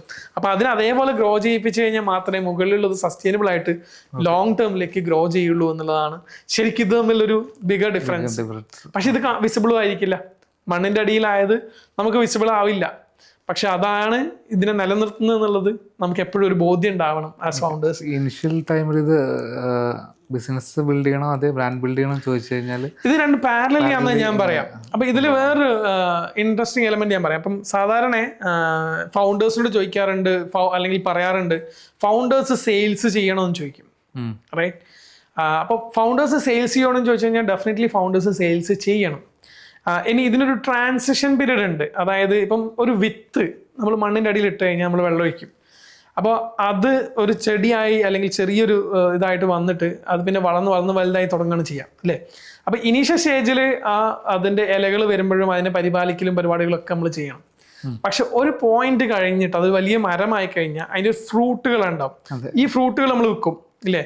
പക്ഷേ ഫൗണ്ടേഴ്സ് നമ്മൾ മനസ്സിലാക്കേണ്ടത് ഈ ഫ്രൂട്ട് നമ്മൾ ഉണ്ടാക്കി അത് നമ്മൾ നല്ല ഏറ്റവും ബെസ്റ്റ് പ്രൊഡക്റ്റ് ആണ്, അത് നമ്മൾ സെല് ചെയ്ത് തുടങ്ങി. പിന്നെ അത് സെല് ചെയ്ത് തുടങ്ങി കഴിഞ്ഞാൽ നമ്മൾ പിന്നെ ആ ഫൗണ്ടേഴ്സ് നോക്കേണ്ടത് മരം വിൽക്കാനാണ്. അതായത് എപ്പോഴും നമ്മൾ മനസ്സിലാക്കുക, നല്ല founders they are good sales people ആയിരിക്കും. അതിന്റെ കാരണം ഇനീഷ്യലി അവർ സെല് ചെയ്യുന്നത് അവരുണ്ടാക്കുന്ന പ്രൊഡക്റ്റോ സർവീസോ ആണ്. ഓക്കെ, അത് കഴിഞ്ഞ് ഒരു സ്റ്റേജ് എത്തിക്കഴിഞ്ഞാൽ they have to shift from product or service selling to company selling. അവിടെയാണ് നിങ്ങൾ ഇക്വിറ്റി സെല് ചെയ്യുക, അവിടെയാണ് നിങ്ങൾ ഇൻവെസ്റ്റ്മെന്റ് എടുക്കുക, അവിടെയാണ് നിങ്ങൾ അക്വിസിഷൻ നോക്കുക. ഇത് സംഭവിക്കണമെങ്കിൽ ഒരു founder they really have to earn the skill of selling products and service first, then right ടൈമിൽ shift to selling a company. ഈ ഷിഫ്റ്റ് പലപ്പോഴും ചില founders they really struggle to take that shift. Sometimes they don't understand the difference between നിങ്ങൾക്ക് product sell ചെയ്യുന്ന പോലെ company cell ചെയ്യാൻ കഴിയില്ല. Okay, ഇനി ഞാൻ നേരത്തെ ആദ്യം പറഞ്ഞു founders have to get ready for building asset. If you have to sell asset you really have to know how to sell company. Okay, അത്രേ ഉള്ളൂ. അപ്പൊ ആ ഷിഫ്റ്റ് ഉണ്ടാക്കാൻ പറ്റണം. അപ്പോൾ മാത്രമാണ് you can say hey I built a brand and I built a business, now along with the brand and business I can sell to somebody. Business മാത്രം ഉണ്ടാക്കിയാലും പ്രശ്നമാണ്. ഇപ്പം പുറത്ത് മാർക്കറ്റ് നമ്മൾ അക്വയർ ചെയ്തു, നമ്മുടെ സർവീസും പ്രൊഡക്റ്റും മാത്രം കൊടുത്തു, അതുകൊണ്ട് കാര്യമില്ല. നിങ്ങൾക്ക് നല്ല അടിപൊളി പ്രൊഡക്റ്റ് ഉണ്ടാക്കി, ഇത് ബ്രാൻഡ് ബിൽഡ് ചെയ്യാൻ അറിയില്ല, അതിനെക്കൊണ്ടും കാര്യമില്ല. ഇത് രണ്ടും വെച്ചിട്ടുള്ള ഈ സാധനത്തിനെ ഒരു പോയിന്റിൽ വിൽക്കാൻ പറ്റുക എന്നുള്ളതാണ് ഏറ്റവും ബെസ്റ്റ് ഫൗണ്ടർ. ആ ഒരു ടൈമിലേക്ക് അതിലേക്ക് എത്തുക എന്നുള്ളതാണ്. നമുക്ക് ഈ ടീം ബിൽഡിങ്ങിൽ വരുമ്പോൾ ആ ഓരോ ലെവൽ ഓഫ് സി-സ്യൂട്ട്, ആ ലെവൽസ് എന്തൊക്കെയാണ്? ഇത് പ്യൂർലി ഒരു ഓപ്പറേഷണൽ ആസ്പെക്റ്റിലുള്ള സാധനമാണ്. അതായത് ഇപ്പം അഗെയിൻ ബിസിനസ് ബിൽഡിംഗ് അല്ലെങ്കിൽ ഇന്റേണൽ ഗ്രോത്ത് എന്നൊക്കെ ഞാൻ നേരത്തെ പറഞ്ഞ പോലെ ഇപ്പം ഡിഫറെന്റ് ലെയേഴ്സ് ആണ് കമ്പനീസിൽ ഉണ്ടാവുക. ഇപ്പം സ്റ്റാർട്ടപ്പ് സ്റ്റേജിൽ ഒരു 300-400 എംപ്ലോയി അല്ലെങ്കിൽ 500 എംപ്ലോയി സൈസിലേക്ക് എത്തുമ്പോൾ ഒരു മിനിമം ഉണ്ടാവുന്നത് നമുക്കൊരു സി-സ്യൂട്ട് ഉണ്ടാവും. ഫസ്റ്റ് ലെയറിൽ സി-സ്യൂട്ട് ഡയറക്ടർ ബോർഡ് ഉണ്ടാവും, that is from the founders അല്ലെങ്കിൽ ഡയറക്ടർ ബോർഡ് ഉണ്ടാവും. അതിനപ്പുറത്തേക്ക് ഒരു കമ്പനി സ്ട്രക്ചറിൽ വരുമ്പോൾ അവർ അസൈൻ ചെയ്യുന്ന ഒരു സിഇഒ ഉണ്ടാവും, സിഇഒക്ക് ടീമായിട്ട് ഒരു സി-സ്യൂട്ട് ഉണ്ടാവും. അതിൽ യൂഷ്വലി മിനിമം സിഇഒക്ക് താഴെ COO ഉണ്ടാവും, ഓപ്പറേഷൻസ് ഹെഡ് ചെയ്യാൻ, CFO ഉണ്ടാവും, ഫിനാൻസ് ഹെഡ് ചെയ്യാൻ, CMO അല്ലെങ്കിൽ CBO പോലുള്ള മാർക്കറ്റിംഗ് ആൻഡ് സെയിൽസ് ഹെഡ് ചെയ്യുന്ന ഒരു ടീം ഉണ്ടാവും. ഇത് മിനിമം ഉണ്ടാവും. ഇതിനപ്പുറത്തേക്ക് പിന്നെ CPO പോലുള്ള HR റിലേറ്റഡ് ആയിട്ടുള്ള സാധനങ്ങൾ ഉണ്ടാവാം, അല്ലെങ്കിൽ CCO പോലുള്ള ക്രിയേറ്റീവ് സൈഡിലുള്ള സാധനങ്ങൾ ഉണ്ടാവാം, അങ്ങനെ CSO പോലുള്ള ഇപ്പം ചീഫ് സെയിൽസ് ഓഫീസർ പോലത്തെ സാധനങ്ങൾ ഉണ്ടാവാം. അങ്ങനെ മൾട്ടിപ്പിൾ റോളുകൾ അവിടെ വരുന്നുണ്ടാവും. ഇതിൽ യൂഷ്വലി ഇവിടെയൊക്കെ പലപ്പോഴും ഫൗണ്ടേഴ്സ് തന്നെയാണ് പല റോളുകളും എടുക്കാറ്. ഇപ്പം ചില കേസുകളിൽ ചില പോയിന്റുകളിൽ ഫൗണ്ടേഴ്സിന്റെ കപ്പാസിറ്റി ഭയങ്കര പ്രോബ്ലം ആണ് അവർ സി-സ്യൂട്ട് എടുക്കുന്ന സമയത്ത്. ഞാൻ പേഴ്സണലി എക്സ്പീരിയൻസ് ചെയ്തിട്ടുള്ള സാധനമാണ്. അപ്പം അതിൽ നിന്ന് മാറിയിട്ട് ആക്ച്വലി അവരതിന് ഫിറ്റ് അല്ലെങ്കിൽ അത് എടുക്കാതിരിക്കണം എന്നുള്ളത് തന്നെയാണ് അതിൻ്റെ ഏറ്റവും ബെസ്റ്റ് ഓപ്ഷൻ ഫോർ കമ്പനീൻ്റെ ഗ്രോത്തിന് വേണ്ടിയിട്ട്. ഇത് കഴിഞ്ഞു കഴിഞ്ഞാൽ പിന്നെ ഒരു ഫസ്റ്റ് ലൈൻ അല്ലെങ്കിൽ ഒരു ടോപ്പ് മിഡ് ലെവൽ ടീമാണ് ബിൽഡ് ചെയ്യപ്പെടേണ്ടി വരിക. കാരണം ഇതിനൊക്കെ ഒരു ഹ്യൂമൻ റേഷ്യോസ് ഉണ്ട്. ഞാൻ യൂഷ്വലി പറയാറുള്ളത് ഒരു ലീഡർഷിപ്പ് റേഷ്യോ, ഇപ്പോൾ പിസ റൂൾ പോലത്തെ കോൺസെപ്റ്റിൽ 1:12 പറയും. ഞാൻ ഇവിടുത്തെ ഒരു സ്റ്റാർട്ടപ്പിനൊക്കെ കേസിൽ 1:15 ആണ് മാക്സിമം ഞാൻ പറയാറുള്ളത്. അതായത് ഒരു ലീഡറിന്റെ അണ്ടറിൽ 15 പേരാണ് ഡയറക്ട്ലി റിപ്പോർട്ടിംഗ് മാക്സിമം ഉണ്ടാവേണ്ടത് എന്നുള്ളതാണ്. അത് താഴേക്ക് വരുമ്പോൾ കേട്ടോ സി-സ്യൂട്ടിൽ അത്രയും പോകാൻ പറ്റില്ല. അപ്പോൾ ആ ഒരു റേഷ്യോസ് ബിൽഡ് ചെയ്യുന്നത് ഭയങ്കര ക്രൂഷ്യലാണ് മാനേജിങ് പീപ്പിളിന്റെ ആസ്പെക്റ്റിലേക്ക് വരുന്ന സമയത്ത്. അപ്പോൾ ഈ മിഡ് ലെവലിന്റെ അണ്ടറിൽ ഒരു നല്ല സ്ട്രോങ് ലീഡർഷിപ്പ് വേണം. ഇൻഫാക്ട് ഒരു കമ്പനീൻ്റെ ഇന്റേണൽ ഗ്രോത്തിന്റെ ഏറ്റവും കോർ എലമെന്റ് അല്ലെങ്കിൽ കോർ ടീം എന്ന് പറയുന്നത് മിഡ് ലെവൽ തന്നെയാണ്. സി-സ്യൂട്ടിനേക്കാൾ ഇമ്പോർട്ടൻസ് വരിക മിഡ് ലെവൽ തന്നെയാണ്. സി-സ്യൂട്ടിന് ഡയറക്ഷൻ കൊടുക്കാനേ പറ്റുള്ളൂ, അത് ഓപ്പറേറ്റ് ചെയ്ത് റൺ ചെയ്ത് കൊണ്ടുവരാൻ മിഡ് ലെവൽ തന്നെയാണ് വേണ്ടത്. അപ്പോൾ മിഡ് ലെവലിന് താഴെ പിന്നെ എഗെയിൻ മൾട്ടിപ്പിൾ ലെയേഴ്സ് ഉണ്ടാണ്. അപ്പോൾ കമ്പനി എപ്പോഴാണോ നിങ്ങളുടെ കമ്പനീൻ്റെ ഇപ്പം ആവറേജ് മിഡ് ലെവൽ ബിൽഡ് ചെയ്യുന്നത് എങ്ങനെയും ചോദിക്കുകയാണെങ്കിൽ മിഡ് ലെവലിൽ ഒരു 1:15 റേഷ്യോയിലേക്ക് എപ്പോഴെത്തുന്നു അപ്പോൾ നിങ്ങൾ അടുത്ത ലെയറിനെയോ അല്ലെങ്കിൽ അടുത്ത ലീഡറിനെയോ ജനറേറ്റ് ചെയ്യുന്ന രീതിയിലായിരിക്കണം നിങ്ങളുടെ മോഡൽ പോവേണ്ടത്. പക്ഷേ ഈ മോഡൽ ചെയ്യുമ്പോൾ ശ്രദ്ധിക്കണം, വെറുതെ ആൾക്കാരെ കൂട്ടരുത്. നിങ്ങളുടെ യൂണിറ്റ് എക്കണോമിക്സും കൺസിഡർ ചെയ്തിട്ടാവണം അതിലേക്ക് വർക്ക് ചെയ്യേണ്ടത്. കാരണം സേ ഫോർ എക്സാമ്പിൾ ഒരു പീപ്പിൾ കസ്റ്റമർ റേഷ്യോ എടുക്കുകയാണ്, അല്ലെങ്കിൽ നിങ്ങളുടെ ഒരു എംപ്ലോയി കസ്റ്റമർ റേഷ്യോ എടുക്കുകയാണെങ്കിൽ ആ റേഷ്യോ നിങ്ങൾക്ക് നല്ല ധാരണയുണ്ടാവണം. അത് യൂണിറ്റ് എക്കണോമിക്സിനെ ബേസ് ചെയ്തിട്ടുള്ള ധാരണയായിരിക്കണം, വെറുതെ ഒരു എനിക്ക് അറിയാമെന്നുള്ള ധാരണയല്ല. ആ യൂണിറ്റ് എക്കണോമിക്സിൽ ഒരാളെ മാനേജ് ചെയ്യാൻ, അല്ലെങ്കിൽ ഒരാൾക്ക് എത്ര ആൾക്കാരെ മാനേജ് ചെയ്യാം, അല്ലെങ്കിൽ ഒരാൾക്ക് എത്ര ആൾക്കാരുടെ സർവീസ് മാനേജ് ചെയ്യാം, അല്ലെങ്കിൽ പ്രൊഡക്റ്റ് മാനേജ് ചെയ്യാം എന്നുള്ളതിനനുസരിച്ചായിരിക്കണം ആ റേഷ്യോ ജനറേറ്റ് ചെയ്യുന്നത്. അപ്പൊ അങ്ങനെ ഒരു റേഷ്യോ ജനറേറ്റ് ചെയ്തിട്ട് ആ മിഡ് ലെവലിന്റെ താഴെ അടുത്ത സെക്കൻഡ് ലൈൻ, പിന്നെ അതിന്റെ താഴെ വീണ്ടും ഒരു ലൈൻ ഉണ്ടാക്കാൻ പറ്റണം. ഇതിന്റെയൊക്കെ ഏറ്റവും പ്രധാനപ്പെട്ട കാര്യം സക്സഷൻ മാനേജ്മെന്റ് ആണ്.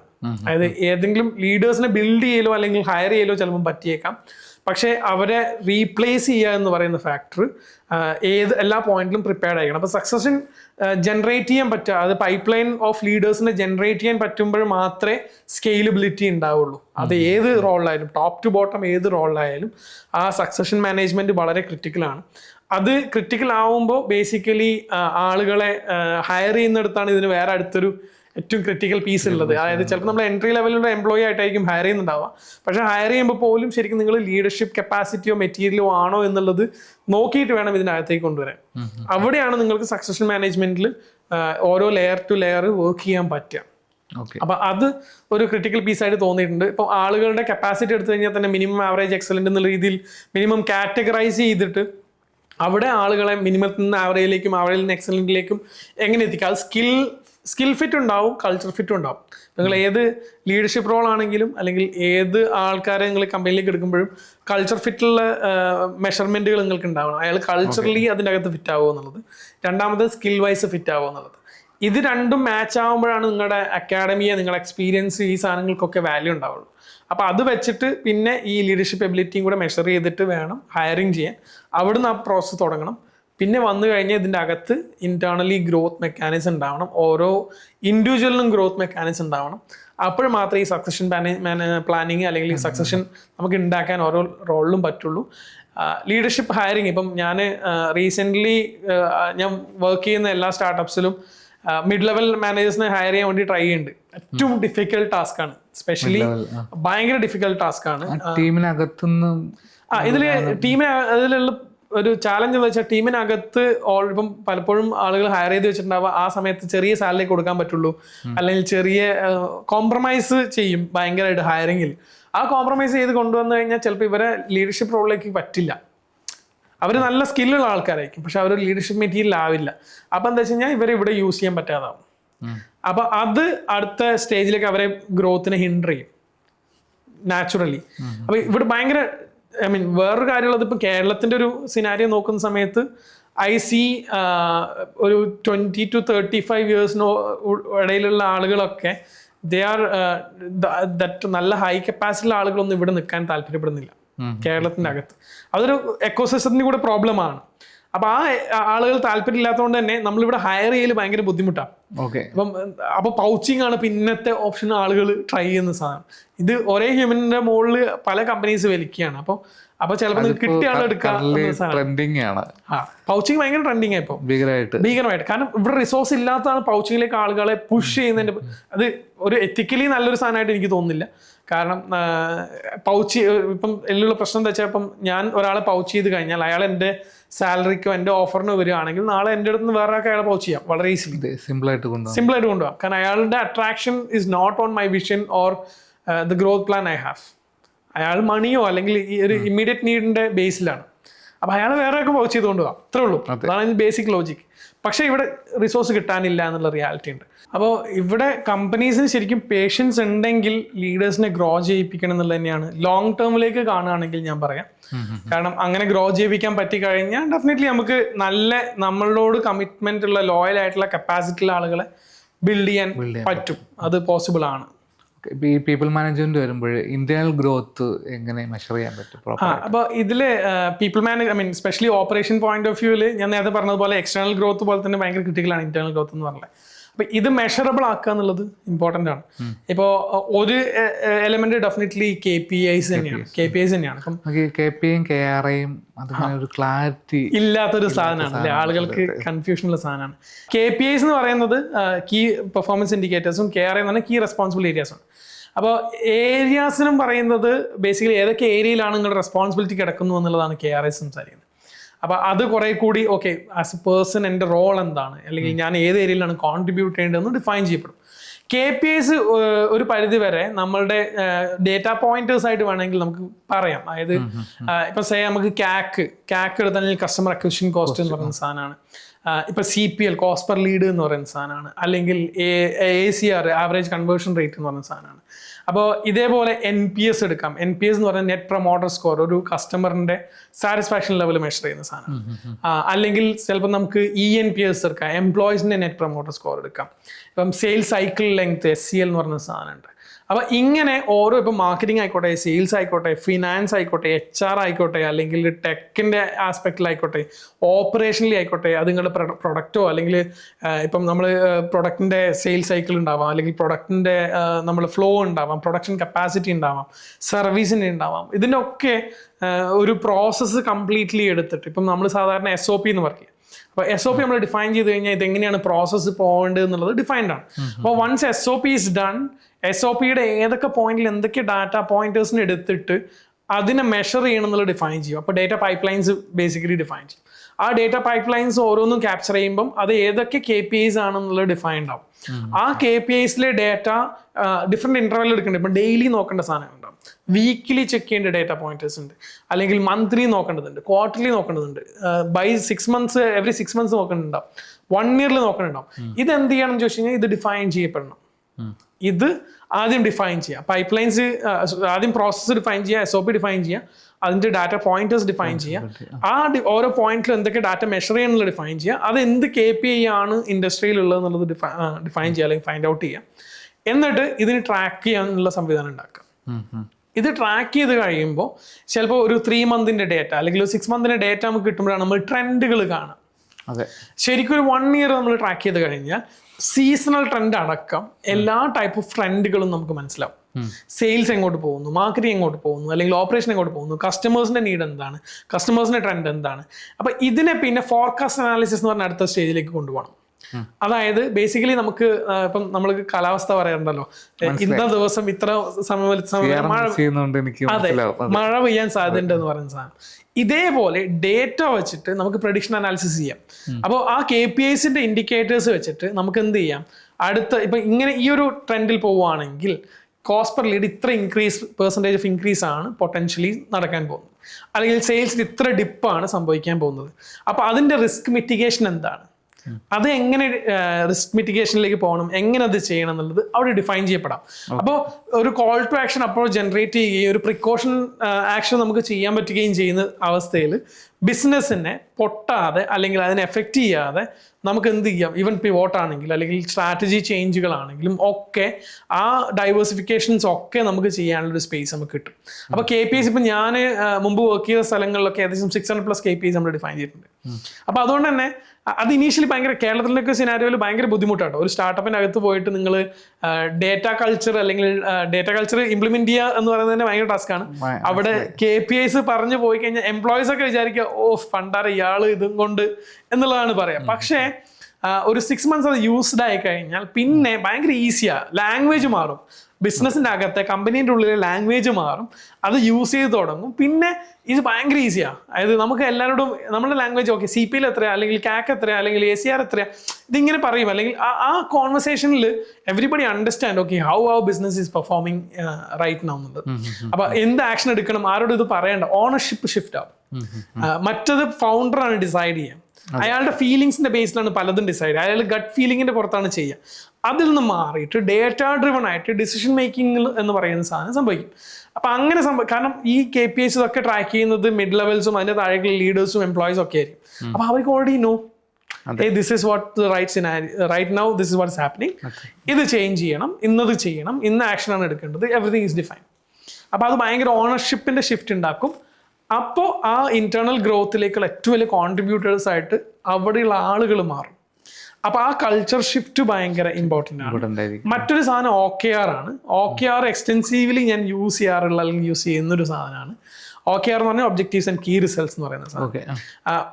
OKR വളരെ സിമ്പിളായിട്ട് പറയണമെങ്കിൽ ശരിക്കും നമ്മളുടെ കോൾ ടു ആക്ഷൻ, അല്ലെങ്കിൽ നമ്മളിപ്പം ഒരു ഡിപ്പാർട്ട്മെന്റിൽ യൂഷ്വലി OKRകൾ കമ്പനിക്കകത്ത് ഉപയോഗിക്കുക, അതിൻ്റെ ആക്ഷൻ ഡിഫൈൻ ചെയ്യാൻ വേണ്ടി. അപ്പോൾ സേ ഫോർ എക്സാമ്പിൾ ഒരു ക്വാർട്ടറിലേക്ക് മാർക്കറ്റിംഗ് ആക്ടിവിറ്റി എന്തൊക്കെ ചെയ്യാൻ പോകുന്നു അത് ഡിഫൈൻ ചെയ്യുക, അതിൽ ഒരു 3 ഒബ്ജക്റ്റീവിലേക്ക് കീപ്പ് ചെയ്യുക, ആ ഒബ്ജക്റ്റീവിനെ ബ്രേക്ക് ഡൗൺ ചെയ്തിട്ട് കീ റിസൾട്ട്സ് ഉണ്ടാക്കുക, ഓരോ കീ റിസൾട്ട്സിനെയും ബ്രേക്ക് ഡൗൺ ചെയ്തിട്ട് ആക്ഷൻസ് ആക്കി മാറ്റുക, അതിന് ടൈം ലൈൻ ഇടുക, റെസ്പോൺസിബിൾ പേഴ്സൺ ഉണ്ടാക്കുക, ഇത് മൊത്തം ഒരു 3 മാസത്തേക്ക് ഡിഫൈൻ ചെയ്യുക.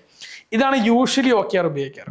പക്ഷെ ഞാൻ എപ്പോഴും പ്രപ്പോസ് ചെയ്യുന്നത് ഇതിന് ബിയോണ്ട് ഒരു ഇന്റേണൽ ഗ്രോത്ത് എലമെന്റ് ആയിട്ട് അല്ലെങ്കിൽ ടൂൾ ആയിട്ട് OKR ഉപയോഗിക്കാനാണ്. അപ്പൊ ഞാൻ സാധാരണ പറയുന്ന സിമ്പിൾ എക്സാമ്പിൾ 11th ടാസ്ക് എന്ന് പറയുന്ന കോൺസെപ്റ്റ് ആണ്. അതായത് ഇമാജിൻ ഒരാളെ ഹയർ ചെയ്യുന്ന സമയത്ത് അയാളോട് ഒരു JD ഉണ്ടാവും. ആ JDയിൽ ഒരു 10 കാര്യങ്ങൾ ചെയ്യാൻ പറഞ്ഞിട്ടുണ്ടെന്ന് വിചാരിക്കാം. ഓക്കെ, ഈ 10 കാര്യങ്ങൾ നിങ്ങൾ ചെയ്തിട്ടില്ലെങ്കിൽ നിങ്ങളെ മാറ്റിയിട്ട് വേറൊരാളെ കമ്പനിക്ക് ഹയർ ചെയ്യാൻ പറ്റും, റൈറ്റ്? അപ്പോൾ പക്ഷേ നിങ്ങൾ 10 കാര്യങ്ങൾ നിങ്ങൾ ചെയ്യുകയും 11ാമത് നിങ്ങളുടേതായ ഒരു ഇനീഷ്യേറ്റീവ് ഉണ്ടാവുകയും ചെയ്തു കഴിഞ്ഞാൽ നിങ്ങളുടെ relevance in the company is much higher because you are contributing beyond what is asked. ആണല്ലോ. Same way OKR must be that 11th task for a department. ഇപ്പൊ മാർക്കറ്റിംഗിൽ നിങ്ങൾക്ക് എന്തൊക്കെ ചെയ്യണം? നിങ്ങൾക്ക് ഇത്ര ലീഡ് കൊണ്ടുവരണം, ഇത്ര ക്യാമ്പയിൻ റൺ ചെയ്യണം, ഇത്ര സ്പെൻഡ് ചെയ്യണം, അല്ലെങ്കിൽ സെയിൽസിൽ ഇത്ര റവന്യൂ കൊണ്ടുവരണം, ഇത്ര കൺവേർഷൻ റേറ്റ് കൊണ്ടുവരണം, ഇതൊക്കെ ഡിഫൈൻഡാ. ഇത് കമ്പനിയിലുണ്ട്, ഓൾറെഡി KPI വെച്ചിട്ട് ട്രാക്ക് ചെയ്ത് പോകുന്നുണ്ട്. Beyond this as an initiative four A quarter for the growth, അത് ചിലപ്പം പീപ്പിളിനെ ട്രെയിൻ ചെയ്യുന്നതാവാം, പുതിയ ടൂൾസ് ഓർ ടെക്നോളജി കൊണ്ടുവരുന്നതാവാം, അല്ലെങ്കിൽ പുതിയ മൈൽ സ്റ്റോൺസ് ക്രിയേറ്റ് ചെയ്യുന്നതാവാം, വാട്ട് എവർ ഇറ്റ് ഈസ്. അത് ആണ് നിങ്ങളുടെ 11th ടാസ്ക്. അത് നിങ്ങളുടെ റെഗുലർ വീക്ക്ലി അല്ലെങ്കിൽ ഡെയിലി നിങ്ങൾ ചെയ്യുന്ന ടാസ്കിന് പുറത്തുള്ള പുതിയ ഇനീഷ്യേറ്റീവാണ്. ഇത് ആക്സലറേറ്റ് ചെയ്യാൻ ഭയങ്കര ഹെൽപ്ഫുൾ ചെയ്യുന്ന സാധനം ഒരു കമ്പനിയെ സംബന്ധിച്ചു. അത് ഗ്രോത്ത് എഞ്ചിൻ ജനറേറ്റ് ചെയ്യും. അതായത് നിങ്ങൾ റെഗുലർലി ചെയ്യുന്നതിന് പുറമെ as A team something one thing, ഒരു 1 or 2 or 3 things you bring on, അത് ഗ്രോ ചെയ്യിപ്പിക്കും. അതാണ് ശരിക്കും മറ്റൊരു രീതിയിൽ OKR ഭയങ്കര ആക്സലറേറ്റർ ആയിട്ട് മാറുക. അപ്പോൾ OKRും KPIന്റെയും കോമ്പിനേഷൻ ഗെയിം ഭയങ്കരമായിട്ട് പുഷ് ചെയ്യും. ഇത് ഭയങ്കരമായിട്ട് പ്രൂവ് ചെയ്ത ഒരുപാട് വർഷമായിട്ട് പ്രൂവ് ചെയ്തിട്ടുള്ളതാണ് മാർക്കറ്റിലുള്ളത്. ബിയോണ്ട് ദിസ് ഈ പറയുന്ന ലീഡർഷിപ്പിനെ ബിൽഡ് ചെയ്യുക, അതിന് സക്സസ് ബിൽഡ് ചെയ്യുക, അതാണ് ശരിക്കും ആ ഗ്രോത്ത് ഏത് കമ്പനിയിലും ഉണ്ടാക്കുക സ്കെയിലബിലിറ്റിക്ക് വേണ്ടിയിട്ട്. ഇത് ഓപ്പറേഷനിലാണ്. ഇതിന് പുറമെ പ്രൊഡക്റ്റിന്റെ ഇന്റേണൽ ഡൈവേഴ്സിഫിക്കേഷൻ, എക്സ്റ്റേണൽ ഡൈവേഴ്സിഫിക്കേഷൻ ഉണ്ട്. അതും എഗെയിൻ ലൈക്ക് മറ്റൊരു ആസ്പെക്റ്റ് ആണ്. ഇപ്പം നമ്മൾ ഇപ്പം 3 പ്രൊഡക്റ്റ് ഉണ്ടെങ്കിൽ 4ാമത്തെ പ്രൊഡക്റ്റ് ആഡ് ചെയ്യുന്നതും, അല്ലെങ്കിൽ 3 പ്രൊഡക്റ്റ് ഉണ്ടെങ്കിൽ ആ പ്രൊഡക്റ്റിന്റെ സബ് പ്രൊഡക്റ്റുകൾ ഉണ്ടാക്കുന്ന നമ്മൾ ഡിഫറൻസ് ഉണ്ട്. 4ാമത്തെ പ്രൊഡക്റ്റ് എക്സ്റ്റേണൽ ഡൈവേഴ്സിഫിക്കേഷന് വേണ്ടിയിട്ടാണ്, അല്ലെങ്കിൽ പുതിയ മാർക്കറ്റിലേക്ക് വേണ്ടിയിട്ടും പുതിയ ആളുകളിലേക്കും വേണ്ടിയിട്ടാണ് പോവുക. പക്ഷേ ഓൾറെഡി ഉള്ള കസ്റ്റമേഴ്സ് ഉണ്ടാവും, നിങ്ങൾ CAC സ്പെൻഡ് ചെയ്ത് അക്വയർ ചെയ്ത കസ്റ്റമേഴ്സ് ഉണ്ടാവും. അവർക്ക് വേണ്ടി വീണ്ടും ചെറിയ എമൗണ്ടുകൾ ഉണ്ടാക്കുന്ന ഒരു ഇന്റേണൽ ഡൈവേഴ്സിഫിക്കേഷൻ നമ്മൾ ചെയ്യുന്ന സമയത്ത് ഉണ്ടാക്കുന്ന പ്രൊഡക്റ്റുകൾ ഉണ്ടാവും. ആ പ്രൊഡക്റ്റിൽ ഇപ്പോൾ നിങ്ങൾ എക്സ്റ്റെൻസീവ്ലി സ്പെൻഡ് ചെയ്തിട്ട് പുറത്ത് CAC സ്പെൻഡ് ചെയ്ത് സെല് ചെയ്യണമെന്നില്ല. പക്ഷേ ഇന്റേണലി നിങ്ങൾക്കൊരു മാർക്കറ്റ് ബിൽഡ് ആവും നിങ്ങളുടെ കസ്റ്റമർ ബേസിന്. അതിലേക്ക് സെല് ചെയ്യാനുള്ള കുറേ ചെറിയ പ്രൊഡക്റ്റുകൾ നിങ്ങൾ ഉണ്ടാക്കിയിട്ടുണ്ടായിരിക്കും. അത് കസ്റ്റമറിനെ സസ്റ്റെയിൻ ചെയ്യാനും അവരുടെ LTV കൂട്ടിയെടുക്കാനൊക്കെ ചെയ്യുന്ന സാധനമാണ്. അതും ഒരു ഗ്രോത്തിന്റെ ഒരു കോർ എലമെന്റ് ആണ് എന്നുള്ളത് റിയാലിറ്റിയാണ്. ഓക്കെ, നമുക്ക് ഈ കൾച്ചർ വൈസ് നോക്കുമ്പോൾ ഈ കോർപ്പറേറ്റിലൊക്കെ 9 to 6 ആകുമ്പോൾ 6 മണിക്ക് ഓടാനായിട്ട് നിൽക്കുന്ന ആൾക്കാരാണ്. പക്ഷെ സ്റ്റാർട്ടപ്പിൽ നോക്കുമ്പോൾ ടൈമൊന്നും നോക്കാറില്ല. അപ്പോൾ അവിടെ ഈ KPIസും KRIസും സിസ്റ്റം കൊണ്ടുവരുമ്പോൾ ഒരു കോർപ്പറേറ്റ് ലെവലിലോട്ട് മിക്സ് ആവും. അതെ, നമുക്ക് സ്റ്റാർട്ടപ്പിന്റെ ഇതിൽ നിൽക്കാൻ പറ്റുമല്ലോ. ഇതിൽ എപ്പോഴും ഈ പ്രോസസ് ആൻഡ് പീപ്പിളിനെ തിങ്ക് ചെയ്യുന്ന സമയത്ത് ഞാൻ എപ്പോഴും പറയാറുള്ളത്, if you don't know the people you don't know the process. ഇത് ഞാൻ എപ്പോഴും പറയുന്ന സ്റ്റേറ്റ്മെന്റാണ്. കാരണം ഒരിക്കലും എന്ത് ചെയ്യരുത്, ഇപ്പം നിങ്ങൾക്ക് OKR അറിയാം, നിങ്ങൾക്ക് കുറെ KPIന്റെ ലിസ്റ്റ് ഓഫ് KPIs അറിയാം, അല്ലെങ്കിൽ നിങ്ങൾക്ക് വേറെ എന്തെങ്കിലും ഒരു പ്രോസസ്സ് അറിയാം എന്നതുകൊണ്ട് ആ പ്രോസസ്സ് പോയിട്ട് ഒരിക്കലും എന്ത് ചെയ്യരുത്, ഇംപ്ലിമെന്റ് ചെയ്യരുത്. ഇപ്പം എന്നെ പല കമ്പനീസും വിളിക്കാറുണ്ട് four setting this growth engine, internal growth engine set ചെയ്യാൻ വിളിക്കാറുണ്ട്. അപ്പം ഞാൻ പോകുമ്പോഴൊക്കെ ഞാൻ അവരോട് പറയാറുള്ളത്, ഞാൻ ഫസ്റ്റ് ചെയ്യുന്ന process I talk to people, maximum number of പീപ്പിളിൻ്റെ അടുത്ത് ഞാൻ സംസാരിക്കും. കാരണം ഞാനൊരു എക്സ്റ്റേണൽ പേഴ്സൺ ആണ്. എനിക്ക് ചിലപ്പോൾ ഈ സാധനങ്ങളൊക്കെ കുറേ വർഷമായിട്ട് ചെയ്ത് പരിചയം ഉണ്ടാവും. It's very easy go and say hey do like this. പക്ഷേ അങ്ങനെ ചെയ്ത് കഴിഞ്ഞാൽ ഇതിന് അക്സെപ്റ്റൻസ് ഉണ്ടാവില്ല. കാരണം ഇതൊരു ഭയങ്കര ചേഞ്ച് മാനേജ്മെന്റ് പരിപാടിയാണ്. അത് നമ്മൾ ചെയ്ത് കഴിഞ്ഞാൽ ഇതിന്റെ ഓൾറെഡി റൺ ചെയ്യുന്ന ബിസിനസ് നമ്മൾ കില്ല് ചെയ്യുന്ന പോലെ ഉണ്ട്. അപ്പോൾ if you don't know the people you don't know the process. അപ്പോൾ അണ്ടർസ്റ്റാൻഡ് യുവർ പീപ്പിൾ ഫസ്റ്റ്. അവിടെ ചിലപ്പം 2 മാസം കൊണ്ട് ചെയ്യാൻ പറ്റുന്ന കമ്പനീസ് ഉണ്ടാവും, 6 മാസം കൊണ്ട് ചെയ്യാൻ പറ്റുന്ന കമ്പനീസ് ഉണ്ടാവും, അല്ലെങ്കിൽ ചിലപ്പോൾ ഒരു വർഷമെടുത്ത് ചെയ്യേണ്ട കമ്പനീസ് ഉണ്ടാവും. അതിൽ ചിലപ്പം ചില പോർഷൻസ് മാത്രം ചെയ്ത് അടുത്ത സ്റ്റേജ് ഇങ്ങനെ സ്റ്റേജ് ബൈ സ്റ്റേജ് ചെയ്യേണ്ട കമ്പനീസ് ഉണ്ടാവും. അപ്പോൾ ഇത് അതേ പറയും, ഈ സാധനങ്ങളുടെ നോളജ് ഉണ്ട് എന്നുള്ളതുകൊണ്ട് ഇത് ഇംപ്ലിമെന്റ് ചെയ്യാൻ പറ്റില്ല. പലരും എൻ്റെ അടുത്ത് വന്നിട്ട് OKR ഇതല്ലേ ഞങ്ങൾ ഇംപ്ലിമെന്റ് ചെയ്തിട്ട് ഞാൻ പറയും നിങ്ങൾ ചെയ്തോളൂ, നോ പ്രോബ്ലം, പക്ഷെ don't kill your company because of that. കാരണം നാളെ നിങ്ങൾ തിരിച്ച് എൻ്റെ അടുത്ത് വന്നിട്ട് പറയും നിങ്ങൾ OKR പറഞ്ഞ സാധനം ഞാൻ ചെയ്തിട്ട് ഫെയിലായി എന്ന് പറയും. പക്ഷേ അതിനെ ആ കമ്പനിയെ അറിഞ്ഞ് ആ സാധനത്തിന് ഷേപ്പ് ചെയ്ത് ചെയ്യാൻ പറ്റുക എന്നുള്ളത് ഭയങ്കര ഇമ്പോർട്ടൻ്റ് ആണ്. അല്ലെങ്കിൽ നിങ്ങൾ ഈ പറഞ്ഞ പോലെ ഒരു സ്റ്റാർട്ടപ്പിനെ പിടിച്ച് പെട്ടെന്ന് കോർപ്പറേറ്റ് ആക്കിയ ഒരു ഫീല് എംപ്ലോയീസിൻ്റെ ഇടയിൽ വരും, റിജക്ഷൻ വരും, ഓണർഷിപ്പ് ഉണ്ടാവില്ല. അതൊന്നും ഇല്ലാത്ത സിനാരിയോയിൽ ആ കമ്പനി കംപ്ലീറ്റ് ഓപ്പറേഷൻ പൊട്ടും. യെസ്. പയ്യെ അഡാപ്റ്റ് അതിന് ആ അഡാപ്റ്റബിലിറ്റി ബിൽഡ് ചെയ്യണം. ഇപ്പം മിഡ് ലെവൽ ലീഡേഴ്സിനെ ബിൽഡ് ചെയ്യില്ലായിരിക്കും ചിലപ്പോൾ അതിന്റെ ഫസ്റ്റ് സ്റ്റേജ്. അവരെ ആദ്യം ഇപ്പം സാധാരണ പറയേണ്ടത് your first customers are your employees എന്ന് പറയും യൂഷ്വലി ബിസിനസ്സിൽ. കാരണം if your employees are not convinced to buy your product, customers are not gonna buy. Very simple. കാരണം ദേ ആർ ഇൻസൈഡ് അല്ലേ. ഇതേപോലെ if your employees are not convinced to take the process change, you won't be able to sell it. അപ്പൊ ആ sales pipe line internally ഉണ്ടാക്കണം, ആ need ഉണ്ടാക്കണം. ചിലപ്പോൾ അവിടെ പോയിട്ട് നിങ്ങൾ ആ പ്രോസസ്സിന് വേണ്ടിയിട്ടുള്ള നീഡ് ഉണ്ടാക്കും ആദ്യം. അവർക്ക് ആ നീഡ് ഫീൽ ചെയ്ത് തുടങ്ങുമ്പോൾ അവർ വന്ന് പറയും ഞങ്ങൾക്ക് ഇത് പറ്റണില്ല, ഇങ്ങനെ പറ്റില്ല, ഇത് ചേഞ്ച് ചെയ്യണം എന്ന് പറയും. അത് അവരെ കൊണ്ട് പറയിപ്പിക്കുമ്പോൾ നിങ്ങൾ സൊല്യൂഷൻ ഇട്ട് കൊടുക്കും. സെയിൽസിന്റെ സെയിം പ്രോസസ്സാണ്. നീഡ് ഐഡന്റിഫിക്കേഷൻ എന്ന് പറയുന്നത് സെയിൽസിൽ എല്ലാ സെയിൽസിലുള്ള പ്രോസസ്സ്. സെയിം പ്രോസസ്സ് ഇവിടെയും ആ സാധനം ചെയ്യിപ്പിക്കണം ഇന്റേണലി. അല്ലാതെ നിങ്ങളുടെ പൈസ കൊടുക്കുന്ന, ഞാൻ സാലറി കൊടുക്കുന്ന എംപ്ലോയീസ് ആണ് എന്ന് നിങ്ങൾ വിചാരിച്ചിട്ട് നിങ്ങൾ സാധനം ഇംപ്ലിമെന്റ് ചെയ്യാൻ പോയി കഴിഞ്ഞാൽ ഇറ്റ് വോണ്ട് വർക്ക്. അത് ഒരു റിയാലിറ്റിയാണ്. മനസ്സിലായി. ഒരു പുതിയ കാര്യം ഇംപ്ലിമെന്റ് ചെയ്ത് വരുമ്പോൾ ഇതെനിക്കുള്ള പണിയാണല്ലോ എന്നായിരിക്കും അല്ലേ. നമ്മളുടെ നാച്ചുറൽ ടെൻഡൻസി എന്താ അറിയോ, നമ്മളൊക്കെ കംഫർട്ട് സോണിന്റെ അകത്ത് നിൽക്കാൻ ഭയങ്കരമായിട്ട് ഇഷ്ടപ്പെടുന്ന ആളുകളാണ് മനുഷ്യൻ എന്ന് പറയുന്ന എല്ലാ ആളുകൾ. അപ്പൊ ഇതിന് പുറത്ത് കംഫർട്ട് സോൺ കഴിഞ്ഞാൽ തൊട്ട് പുറത്തുള്ളത് ഫിയർ സോണാണ്. അപ്പൊ ഫിയർ സോണിലേക്ക് എൻ്റർ ചെയ്യാൻ ആർക്കും താല്പര്യമില്ല, പേടിയാണ്. ഞാനിപ്പോൾ കംഫർട്ടബിൾ ആണ്, why should I have to go out of this. പക്ഷെ ഫിയർ സോണിന്റെ തൊട്ട് പുറത്താണ് ഗ്രോത്ത് സോൺ ഉള്ളത്. ആ ഗ്രോത്ത് സോണിനെ കാണിച്ചു കൊടുക്കാതെ നമ്മൾ ഇവിടുന്ന് പുഷ് ചെയ്യാൻ നോക്കിക്കഴിഞ്ഞാൽ they only see fear zone. ആ ഫിയർ സോണിനെ മാത്രം കണ്ടിട്ട് അവർ എന്ത് ചെയ്യും, കംഫർട്ട് ചെയ്യും. അപ്പോൾ കംഫർട്ടിനുള്ളിൽ നിൽക്കുമ്പോൾ അവർ റിജക്ട് ചെയ്യും. That's very normal. സിമ്പിൾ. ഇപ്പോൾ എല്ലാവരും ഫേസ് ചെയ്യുന്ന ഒരു ചലഞ്ചാണ് ജെൻസി. യെസ്. പീപ്പിൾ മാനേജ്മെന്റിൽ എങ്ങനെ ഇനി എന്തായാലും ജെൻസി ആണ്. അത്രേ ഉള്ളൂ. ജെൻസി 25 വയസ്സായല്ലോ. ജെൻസി 25 വയസ്സായെന്നുള്ള റിയാലിറ്റി. അപ്പോൾ ഇതില് ഞാൻ പല സ്ഥലങ്ങളിൽ ഇത് പറഞ്ഞിട്ടുണ്ടാവാം, പക്ഷെ എനിക്ക് തോന്നുന്നത് ഭയങ്കര റെലവെന്റ് ആണ്. അതായത് നമ്മൾ ജെൻസിയെ കുറിച്ച് സംസാരിക്കുന്ന സമയത്ത് we also have to understand generation shift വന്നിട്ടുള്ളത് എങ്ങനെയാണെന്നുള്ളത്. അപ്പോൾ ഞാൻ മില്ലേനിയലിൽ നിന്ന് വരുന്ന ആളാണ്. അപ്പോൾ മില്ലേനിയൽ ടു ജെൻസിൻ്റെ ട്രാൻസിഷൻ ആയിക്കോട്ടെ, അല്ലെങ്കിൽ ബേബി ബൂമേഴ്സ് മുതൽ ഓരോ ജനറേഷൻസും ഉണ്ടായിട്ടുള്ള ഡിഫറൻസ്. ഇപ്പം നമ്മൾ വെറുതെ ഇതിനൊരു just historical point of view എടുത്ത് നോക്കുകയാണെങ്കിൽ, ബേബി ബൂമേഴ്സിന്റെ സമയത്തൊക്കെ ഇവിടെ ആളുകൾ സർവൈവലായിരുന്നു ഏറ്റവും ഇമ്പോർട്ടൻറ്റ്. റോട്ടി കപ്പട മക്ക എന്നുള്ള സ്ലോഗൻ അടക്കം വന്ന സമയം അവരുടെ സർവൈവലാണ് അവരുടെ മെയിൻ. അത് കഴിഞ്ഞ് നെക്സ്റ്റ് ജനറേഷൻ വന്ന സമയത്ത് ആ ജനറേഷനെ അവർക്ക് സർവൈവ് ചെയ്യാൻ അവർക്കുള്ള ബേസിക് ഫുഡ് ഉണ്ട്, ഡ്രസ്സ് ഉണ്ട്, താമസിക്കാൻ ചെറിയൊരു സ്ഥലമെങ്കിലും ഒരു മെജോറിറ്റിക്ക് ഉണ്ട്.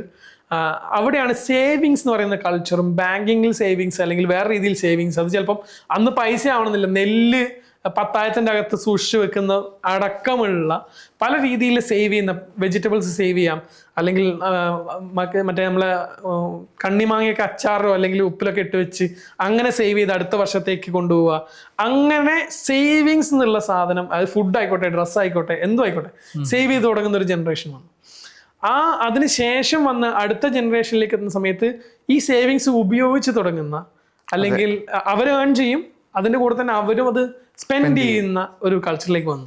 അതും കഴിഞ്ഞ് ഒരു പരിധി വരെ ഇപ്പം മില്ലേനിയൽസ് ഒക്കെ ഭയങ്കര ടെക് കൺഫ്യൂസ്ഡ് ജനറേഷൻ എന്നറിയപ്പെടുന്ന ജനറേഷനാണ്. ടെക്നോളജി ഒരു സൈഡിലുണ്ട്, അതിന്റെ ഭാഗമായെന്ന് വെച്ചാൽ ആണ്, എന്നാൽ ഫുള്ളി ടെക്നോളജി അഡോപ്റ്റ് ആണെന്ന് വെച്ചാൽ അല്ല, എല്ലാത്തിന്റെയും മിക്സാ. നമ്മൾക്കാണ് മറ്റേ നോക്കിയന്റെ 110 വന്നതും അവിടുന്ന് ഇത്രയും അഡ്വാൻസ് ആയിട്ടുള്ള സാധനങ്ങളിലേക്ക് രണ്ടും കണ്ടിട്ടുള്ള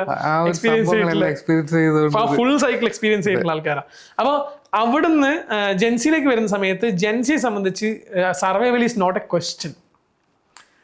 അവർക്ക് സർവൈവൽ ഒരു പ്രോബ്ലമേ അല്ല, മണി ഒരു ഭയങ്കര പ്രോബ്ലം അല്ല. അപ്പം നിങ്ങൾ അവരെ നോക്കുക, ഒരു 10ാം ക്ലാസ് പഠിക്കുന്നവരും ട്രേഡിങ് ചെയ്യുന്നുണ്ടാവും ചിലപ്പോൾ, അല്ലെ? അവർ ഈസിലി ചെറിയൊരു ഇൻകം ജനറേറ്റ് എപ്പോഴും ചെയ്തുകൊണ്ടിരിക്കുന്നുണ്ടാവും. അപ്പം മണി മേക്കിംഗ് ഒരു ഭയങ്കര പ്രോബ്ലമോ ബുദ്ധിമുട്ടോ അല്ല. അപ്പം അവരെ സംബന്ധിച്ച് അതൊരു ഭയങ്കര പ്രയോറിറ്റി അല്ല. ഓക്കെ, അത് കഴിഞ്ഞ് അവരുടെ പ്രയോറിറ്റി എന്താണെന്ന് ചോദിച്ചു കഴിഞ്ഞാൽ, ഒന്ന് അവർക്ക് ഐഡന്റിറ്റിയാണ്.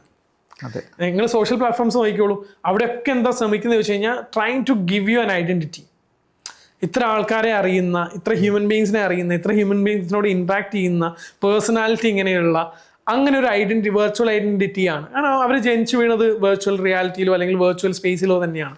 അവരുടെ വേൾഡ് എപ്പോഴും ഡിവൈഡഡ് ആണ്. വെർച്വൽ റിയൽ ഡിവൈഡഡ് ആണ്, വെർച്വൽ കൂടുതലും റിയൽ കുറവുമാണ്. ഇപ്പം സാധാരണ നിങ്ങൾ ആപ്പ് ട്രാക്കിംഗ് എടുത്തു കഴിഞ്ഞാൽ നിങ്ങൾക്ക് മനസ്സിലാവും എത്ര മണിക്കൂർ നമ്മൾ വെർച്വൽ സ്പേസിൽ സ്പെൻഡ് ചെയ്യുന്നു, എത്ര റിയൽ സ്പെൻഡ് ചെയ്യുന്നുള്ളത്. അപ്പൊ അതുകൊണ്ട് തന്നെ ഇപ്പം ഒരു തക്കാളി വാങ്ങിക്കാനോ ഉള്ളി വാങ്ങിക്കാനോ കടയിൽ പോയാൽ അത് എങ്ങനെ ടച്ച് ആൻഡ് ഫീൽ വാങ്ങിക്കണമെന്ന് അറിയാത്തൊരു ജനറേഷൻ തന്നെയാണ്. അത് അവരുടെ കുഴപ്പമില്ല, അങ്ങനെയാണ് അവർ വളർന്നിട്ടുള്ളത്, അവരുടെ സാഹചര്യം അതാണ്. അപ്പൊ അങ്ങനെ ജനറേഷനെ ഒരു വർക്ക് സ്പേസിലേക്ക് വരുന്ന സമയത്ത് അത്രയും ഹൈലി സെൻസിറ്റീവ് ആണ്, ഹൈലി ഫ്രജൈലാണ്. അവർക്ക് ഇമോഷൻസ് ഇപ്പം ചെറുപ്പത്തിലൊക്കെ നമുക്ക് സ്കൂളിൽ പോയ സമയത്ത് അടി കിട്ടുമായിരുന്നു. ഇന്ന് ടീച്ചേഴ്സിന് കുട്ടികളെ അടിക്കാനുള്ള അവകാശമില്ല. അപ്പോൾ അടി കൊടുക്കണം എന്നല്ല എൻ്റെ പോയിന്റ്. അപ്പോൾ നമ്മൾക്ക് റെസിലിയൻസ് ബിൽഡ് ആവുന്നില്ല. റെസിലിയൻസ് ബിൽഡ് ആവാൻ ഫാമിലിക്കകത്ത് പാമ്പർ ചെയ്യും, സ്കൂളിൽ പോയാൽ അങ്ങനെയാണ്, ഫ്രണ്ട്സിൻ്റെ ഇടയിൽ വെർച്വലി ആണ്. അപ്പോൾ റെസിലിയൻസ് ബിൽഡ് ചെയ്യാനുള്ള ഓപ്പർച്യൂണിറ്റീസ് ഭയങ്കര കുറവാണ്. നമ്മൾ പണ്ട് ചരലിൽ വീഴാൻ, ഇപ്പം ചരലില്ല വീഴാൻ. അപ്പോൾ അങ്ങനെ വീഴാനോ അല്ലെങ്കിൽ ഇമോഷണലി മാനേജ് ചെയ്യാനോ ഒന്നുമില്ല. അങ്ങനെയുള്ള ഒരു സ്പേസും അവർക്ക് ഇല്ലാത്തത് കൊണ്ട് തന്നെ അവർ ഭയങ്കര ഫ്രജൈലും ഭയങ്കര സെൻസിറ്റീവുമാണ്. ഇപ്പം നമുക്ക് അങ്ങനെയുള്ള ഒരു സ്പേസിലേക്ക് നിങ്ങൾ ഒരാളെ ട്രീറ്റ് ചെയ്യുന്ന സമയത്ത് ഭയങ്കര നമ്മൾ ആസ് ഫൗണ്ടേഴ്സ് അല്ലെങ്കിൽ ഓൺടർപ്രണേഴ്സ്, ബിസിനസ് ഓണേഴ്സ് എന്നുള്ള രീതിയിൽ നമ്മൾ എന്ത് ചെയ്യണം, നമ്മൾ വളരെ ഫ്രജൈൽ ആയിട്ടുള്ള സെൻസിറ്റീവ് ആയിട്ടുള്ള ആളുകളെ എങ്ങനെ കെയർ ചെയ്യുന്നോ അങ്ങനെ ഉണ്ടാവണം. ഇപ്പം ഞാൻ റീസെൻ്റ്ലി ഒരു കമ്പനിയിൽ കണ്ടു, there is something called emo chair. If you are not emotionally comfortable, go sit on that couch. Okay, ഒരു സോഫയാണ്, നിങ്ങൾ അവിടെ പോവാ, നിങ്ങൾക്ക് അവിടെ ഇരിക്കാം, nobody is gonna disturb you. നിങ്ങൾക്ക് അവിടെ നിന്ന് കരയണോ കരയാം, നിങ്ങൾക്ക് അവിടെ നിന്ന് ഇമോഷണലി ബ്രേക്ക് ഡൗൺ ആവാം. ഇനി if you want somebody to come and talk to you, you can ask for people to come and sit with you. അപ്പൊ അങ്ങനെയുള്ള ഷിഫ്റ്റുകൾ കമ്പനിക്കകത്ത് വരികയാണ്, which we have to really accept. But in the same time we also have to understand they are highly talented. അതെ, ഭയങ്കര talented ആണ്. അത് ഞാൻ കണ്ടു. ഏജൻസിയിൽ ആറ്റിറ്റ്യൂഡ് മാത്രമുള്ള ആൾക്കാരുമുണ്ട്, ഗ്രോ ചെയ്യണമെന്നുള്ള ഐഡിയാസുള്ള, പഠിക്കണമെന്ന് ആഗ്രഹമുള്ള കുട്ടികളുണ്ട്. ആ ഒരു ഗ്യാപ്പ് രണ്ട് ഇതായിട്ട് ഫീൽ ചെയ്യുന്നു. അതിലെനിക്ക് തോന്നുന്നത് ഒന്നെന്താ വെച്ച് കഴിഞ്ഞാൽ നീഡാണ്. ഇപ്പം see what is your need, whether your need is to be in a comfortable space or whether your need is to grow and learn and grow ആണോ എന്നുള്ളതാണ്. അപ്പൊ ഇത് രണ്ട് ടൈപ്പ് ഓഫ് നീഡുള്ള ആൾക്കാരെയും ഡെഫിനറ്റ്ലി വർക്ക് സ്പേസിലുണ്ട്. പിന്നെ ഒരു കാറ്റഗറി ഉള്ളത് explore ആണ്. അവരെ സംബന്ധിച്ച് ദേ വോണ്ട് ടു ജസ്റ്റ് എക്സ്പ്ലോർ. ഇപ്പോൾ നിങ്ങൾ ട്രെൻഡ് കണ്ടിട്ടുണ്ടോ അറിയില്ല, ഞാനൊരു കമ്പനിയിൽ, എൻ്റെ ഫാദർ ഒരു കമ്പനിയിൽ 30 years വർക്ക് ചെയ്തിട്ടുണ്ട്. ഓക്കെ, സെയിം കമ്പനിയിൽ 30 years വർക്ക് ചെയ്തിട്ടുണ്ട്. ഞാൻ എൻ്റെ ജനറേഷൻ വർക്ക് ചെയ്തിട്ട് അല്ലെങ്കിൽ ഞാൻ വർക്ക് ചെയ്തിട്ടുള്ളത് 4 years and 10 months ആണ്. ഇനി ഞാൻ എൻ്റെ കമ്പനിയിലുള്ള ആൾക്കാരുടെ ആവറേജ് അല്ലെങ്കിൽ ജെൻസിയുടെ ഒരു ആവറേജ് എന്ന് പറയുന്നത് 1.3 ആണ്. 1 year 3 months ഒക്കെയാണ് ആവറേജ് ഒരു കമ്പനിയിൽ അവർ സ്പെൻഡ് ചെയ്യുന്നത്. വൈ? ബിക്കോസ് അവർക്ക് stability is not a big thing for them. മനസ്സിലായി. അപ്പൊ എനിക്ക് 3 year ഒക്കെ എനിക്ക് വലിയ സക്സസ് ആയി, ഭയങ്കര സക്സസ്സാ, ഭയങ്കര സക്സസ്സാ. കാരണം അവർക്ക് സ്റ്റെബിലിറ്റി എന്ന് പറയുന്നത് ഭയങ്കര ഇമ്പോർട്ടൻറ്റ് ഫാക്ടർ അല്ല. അവരുടെ സ്റ്റെബിലിറ്റിന്റെ ഡെഫിനിഷൻ ഡിഫറെൻ്റ് ആണ്, അങ്ങനെ പറയാം. കാരണം അവർ ആ 1 year ആ റോൾ എക്സ്പീരിയൻസ് ചെയ്യും. ഇപ്പം say somebody will come for as a marketing person. Okay, അയാളൊരു 1 വർഷം ഈ പറഞ്ഞ 1.5 വർഷമൊക്കെ പണിയെടുക്കും. They will shift to HR maybe. അതിൻ്റെ ഇടയിൽ അവരൊരു ചെറിയ കോഴ്സ് ചെയ്യും, കാരണം ഈസിലി കോഴ്സുകൾ അവൈലബിൾ ആണ്, അപ്സ്കില്ലിംഗ് കോഴ്സുകൾ അവൈലബിൾ ആണ്. അവരത് ചെയ്യും, എന്നിട്ട് അവർ അടുത്ത ഡൊമൈനിൽ വെക്കും. ദെൻ ആ ഡൊമൈനിൽ ഏകദേശം ഒരു 1 year ഒക്കെ എടുക്കുമ്പോഴേക്കും അവർക്ക് ബോറടിക്കും. അവർ വീണ്ടും മേ ബി അല്ലെങ്കിൽ അവർ എക്സ്പ്ലോർ ചെയ്യാൻ വേണ്ടി തീരുമാനിക്കും. അവർ അടുത്ത കോഴ്സ് ചെയ്യും, വീണ്ടും അപ്പോൾ ലേൺ ചെയ്യും, അൺലേൺ ചെയ്യും, ദെൻ അഗെയിൻ റീലേൺ ചെയ്യും. ഈ പ്രോസസ്സ് അവർ നന്നായിട്ട് ചെയ്തുകൊണ്ടേയിരിക്കും. അപ്പോൾ ആ ചെയ്തുകൊണ്ടിരിക്കുമ്പോൾ അവരൊരു 4, 5, 6 അല്ലെങ്കിൽ 10 years ഒക്കെ ആകുമ്പോൾ they have experience in all areas of A business. എന്നിട്ട് അവർക്ക് സ്വന്തമായിട്ട് എന്തെങ്കിലും ചെയ്യാൻ അവർ ട്രൈ ചെയ്യും. അത് കുറച്ചുകൂടി നല്ലതാണ്, അവർക്ക് ആ കപ്പാസിറ്റി ബിൽഡ് ആവും. I see it as a very positive thing. അപ്പോൾ എന്ത് ഫൗണ്ടേഴ്സിൻ്റെ ആംഗിളിൽ എന്ത് ചെയ്യണം ചോദിച്ചു കഴിഞ്ഞാൽ, you set your business where you have an understanding that 1 വർഷമാണ് അയാൾ കിട്ടുക, മനസ്സിലായി, അതിനനുസരിച്ച് ഡിസൈൻ ചെയ്യാം. ഒരു എംപ്ലോയി കമ്പനിയിലേക്ക് വന്നു കഴിഞ്ഞാൽ don't take 3 months 6 months to train them. ചെറിയ സമയം എടുക്കുക. ആ ചെറിയ സമയം കൊണ്ട് ട്രെയിൻ ചെയ്തിട്ട് എങ്ങനെ അയാളെ ജോബിലേക്ക് എത്തിക്കാം, അതിന് എന്തൊക്കെ ടെക്നോളജീസ് യൂസ് ചെയ്യാം, അല്ലെങ്കിൽ എന്തൊക്കെ സപ്പോർട്ട് സിസ്റ്റംസ് യൂസ് ചെയ്യാം, അതായിരിക്കണം. എങ്ങനെ ഒരാഴ്ച കൊണ്ട് ഒരാളെ ഓൺ ബോർഡ് ചെയ്ത് ജോബിലേക്ക് കയറ്റാം, എങ്ങനെ 2 ആഴ്ച കൊണ്ട് ചെയ്യാം. അല്ലാതെ 3 months 6 months എടുക്കാതെ ആ ചെറിയ ഷോർട്ട് സ്പാനിൽ ചെയ്യാൻ പറ്റുക എന്നുള്ളതാണ് അത് നമ്മൾ ആസ് ഫൗണ്ടേഴ്സ് അല്ലെങ്കിൽ ഓണ്ടർപ്രണേഴ്സ് ചേഞ്ച് ചെയ്യേണ്ട സാധനം. രണ്ടാമത് കൾച്ചറാണ്. Culture is very crucial. Where appreciation എന്ന് പറയുന്നത് ഭയങ്കര ഇമ്പോർട്ടൻ്റ് ആണ്. അല്ലെങ്കിൽ ഫീഡ്ബാക്ക് ഗ്രോത്ത് റിലേറ്റഡ് ആയിട്ടുള്ള ഫീഡ്ബാക്കുകൾ കൊടുക്കാനും ഭയങ്കര ഇമ്പോർട്ടൻ്റ് ആണ്. അവരുടെ ഗ്രോത്ത് ഡിഫൈൻ ചെയ്ത് കൊടുക്കുക എന്നുള്ളത് ഭയങ്കര ഇമ്പോർട്ടൻ്റ് ആണ്. അവർക്ക് ഇമോഷണൽ ബ്രേക്ക് ഡൗൺസും സപ്പോർട്ട്സും നീഡായിട്ടുള്ള സമയത്ത് അല്ലെങ്കിൽ വരുന്ന സമയത്ത് അതിനെ വളരെ നല്ല രീതിയിൽ ഡീൽ ചെയ്യുക എന്നുള്ളത് ഭയങ്കര ഇമ്പോർട്ടൻ്റ് ആണ്. എപ്പോഴും നമ്മൾ മനസ്സിലാക്കേണ്ടത് സോഷ്യൽ സെൻസിറ്റിവിറ്റിയും ഭയങ്കര കൂടുതൽ. ഇപ്പം നമുക്ക് പണ്ടത്തെ പോലെ ജോക്കുകൾ പറയാൻ പറ്റില്ല. ആളുകൾ ഇപ്പോൾ ബോഡി ഷേമിങ് പോലത്തെ സാധനങ്ങളോ അല്ലെങ്കിൽ ആളുകളെ ഹേർട്ട് ചെയ്യുന്ന രീതിയിലേക്ക് സംസാരിച്ചു കഴിഞ്ഞാൽ വാക്കുകൾ വളരെ കെയർഫുൾ ആയിരിക്കണം. അപ്പൊ അങ്ങനെ ഓരോ എലമെന്റുകളും വളരെ കെയർഫുൾ ആയിട്ട് റൺ ചെയ്യാനുള്ള ഒരു എക്കോ സിസ്റ്റം ആയിട്ട് നമ്മളുടെ ബിസിനസ് മാറുക എന്നുള്ളത് മാത്രമാണ് option. Because you don't understand that they have 25 years right now. അവർക്ക് 25 വയസ്സായി ജെൻ സീസണ്. ആ 25 വയസ്സ് അടുത്ത് നിങ്ങൾക്ക് 10 വർഷം അവരെ കിട്ടാനുള്ളൂ. നിങ്ങൾക്ക് അടുത്ത 10 വർഷം ബിസിനസ് റൺ ചെയ്യുന്നത് അവരേ ഉള്ളൂ. അപ്പൊ അവരെ വെച്ച് റൺ ചെയ്യാൻ നിങ്ങൾ റെഡി ആവാന്നല്ലാതെ അവരെ മോശം പറഞ്ഞിട്ടോ അല്ലെങ്കിൽ അവരെ കുറ്റം പറഞ്ഞത് കൊണ്ടോ ഒരു കാര്യമില്ല. എനിക്ക് പേഴ്സണലി റിസൾട്ട് കിട്ടിയിട്ടുള്ള ജെൻസി ഭയങ്കര കമ്മിറ്റഡ് ആട്ടോ. ഞാൻ കണ്ടിട്ടുണ്ട്, ഭയങ്കര കമ്മിറ്റഡ് ആണ്. അവർക്ക് ഒരു സാധനം ഭയങ്കര ഇഷ്ടമായി കഴിഞ്ഞാൽ അവർ 200% ഇടും. അത് ഗെയിമിഫിക്കേഷൻ ഭയങ്കരമായിട്ട് വർക്ക് ചെയ്യും. അതെ, അവർക്ക് ടാസ്കിനേക്കാളും ഇത് ചെയ്യുമ്പോൾ കിട്ടുന്ന ഒരു റിസൾട്ട് സാറ്റിസ്ഫാക്ഷൻ ഭയങ്കരമായിട്ട് കണ്ടിട്ടുണ്ട് അതിനായിട്ട്. പിന്നെ നെക്സ്റ്റ് ഇതിന്ന് ഒരു എക്സിറ്റ് എങ്ങനെ പ്ലാൻ ചെയ്യാം നമുക്ക്? ബിസിനസ്സിന് എക്സിറ്റ് ഇപ്പൊ പല രീതിയിലാണ് എക്സിറ്റ്. ഞാൻ യൂഷ്വലി പറയാറുള്ളത് whether you want to exit or not, define your exit when you start എന്നുള്ളതാണ്. എക്സിറ്റ് ചെയ്യാം, ചെയ്യാതിരിക്കാം, പക്ഷേ സ്റ്റാർട്ട് ചെയ്യുന്ന സമയത്ത് എക്സിറ്റ് ഡിസൈഡ് ചെയ്യുക അല്ലെങ്കിൽ ഡിസൈൻ ചെയ്യുക എന്നുള്ളത് ഭയങ്കര ഇമ്പോർട്ടൻ്റ് ആണ്. കാരണം അപ്പോഴാണ് നമ്മൾ അതിൻ്റെ ഒരു സ്കെയിലബിലിറ്റി ഒക്കെ ആലോചിക്കുള്ളൂ. ഇപ്പോൾ ഒരു ഫൗണ്ടറോട് അത് പറയുമ്പോൾ ഞാൻ എക്സ്പെക്ട് ചെയ്യുന്നത് അവർ അറ്റ്ലീസ്റ്റ് 3 years എക്സിറ്റ് ചെയ്യണമെങ്കിൽ ഞാൻ ഇതിനെ എവിടെ എത്തിക്കണം, ഏത് പോയിന്റിൽ എത്തിക്കണം എന്ന് അവർ ചിന്തിക്കുന്നത് അപ്പോഴും മാത്രമാണ്. അപ്പോൾ അതുകൊണ്ട് ഞാൻ യൂഷ്വലി അവരോട് പറയാറുണ്ട്, when you start also think about your exit. ഇനി എക്സിറ്റ് പല രീതിയിൽ നമുക്ക് എക്സിറ്റ് ചെയ്യാം. അതായത് ഒന്നുകിൽ നിങ്ങൾ ഹൈ ആയിട്ടുള്ള റവന്യൂ ജനറേറ്റ് ചെയ്ത് ഹൈ പ്രോഫിറ്റ് എടുത്ത് ഒരു പോയിന്റ് കഴിയുമ്പം okay you can hand over to somebody else. അത് ചിലപ്പം ട്രഡീഷണൽ ബിസിനസ് മോഡലൊക്കെ ആണെങ്കിൽ അടുത്ത ജനറേഷൻ നമ്മൾ ഹാൻഡിൽ ചെയ്ത് കൊടുക്കാറ്. രണ്ടാമത്തെ എക്സിറ്റ് എന്ന് പറയുന്നത് ഇൻവെസ്റ്റ്മെന്റ് എടുത്തിട്ട് ഇൻവെസ്റ്റർ വരുന്ന സമയത്ത് അവർ ബേസിക്കലി കംപ്ലീറ്റ്ലി വേറെ ആൾക്കാരെ ഡിപ്പെൻഡ് ചെയ്തിട്ട് റൺ ചെയ്യാൻ റെഡിയാണ്, അല്ലെങ്കിൽ വേറെ ഹയറിങ് ചെയ്തിട്ട് ഇപ്പം CEO ടൈറ്റിലൊക്കെ ആണ് നിങ്ങൾ ഉള്ളതെങ്കിൽ അങ്ങനെ എടുക്കാം. അല്ലെങ്കിൽ നിങ്ങൾ ഡയറക്ടർ ബോർഡിൽ മാത്രമാണെങ്കിൽ by then you can take an exit by selling your equity.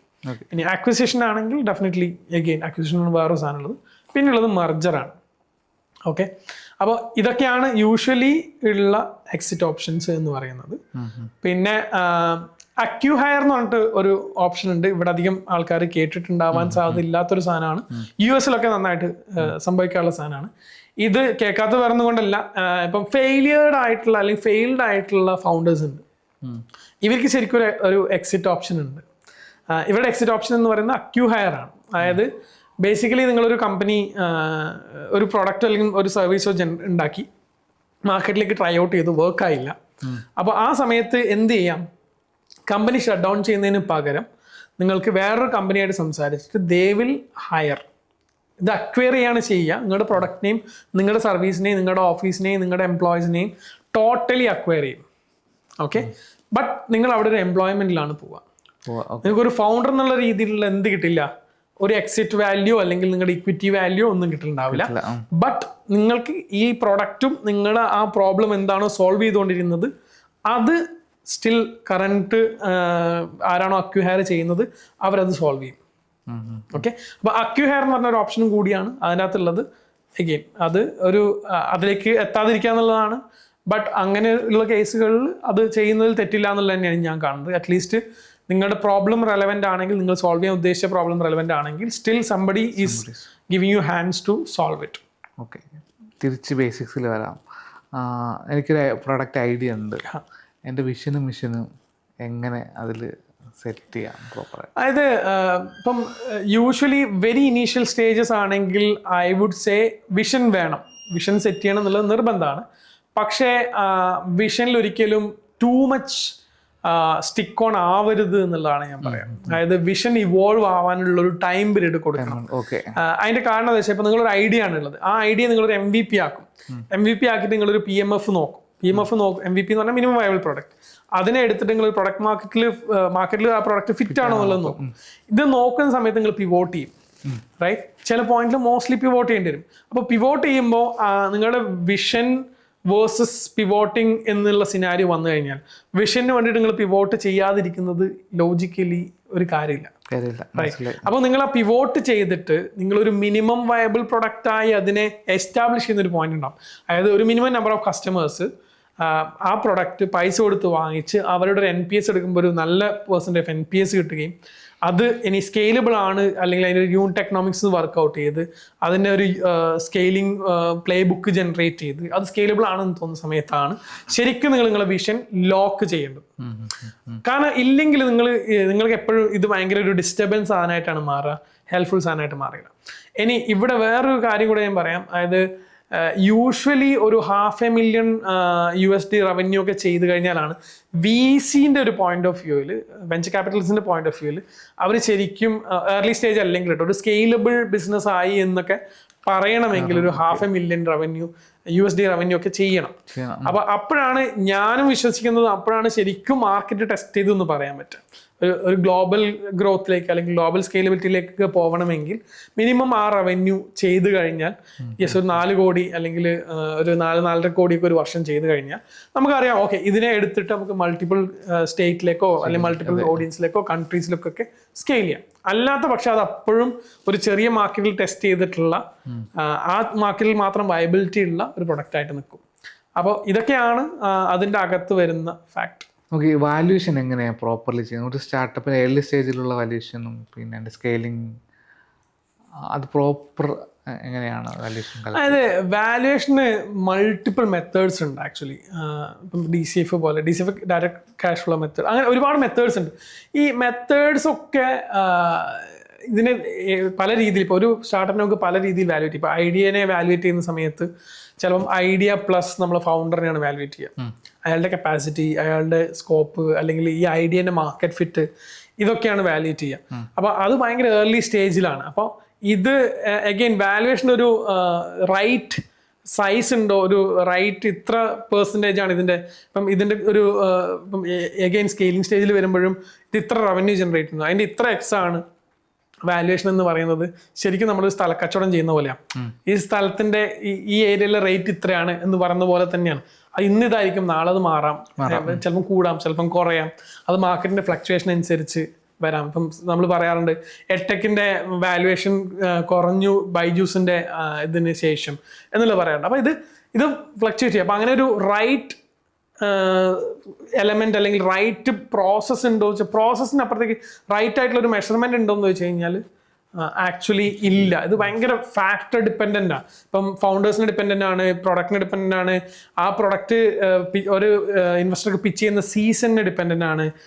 അപ്പോൾ പ്ലസ് ഇതിൻ്റെ അകത്തുള്ള ആളുകൾ ഡിപ്പെൻഡൻ്റ് ആണ്, മാർക്കറ്റ് ഡിപ്പെൻഡൻ്റ് ആണ്, പല പോളിസീസിന് ഡിപ്പെൻഡൻ്റ് ആണ്, പലതിനും ഡിപ്പെൻഡൻ്റ് ആണ്.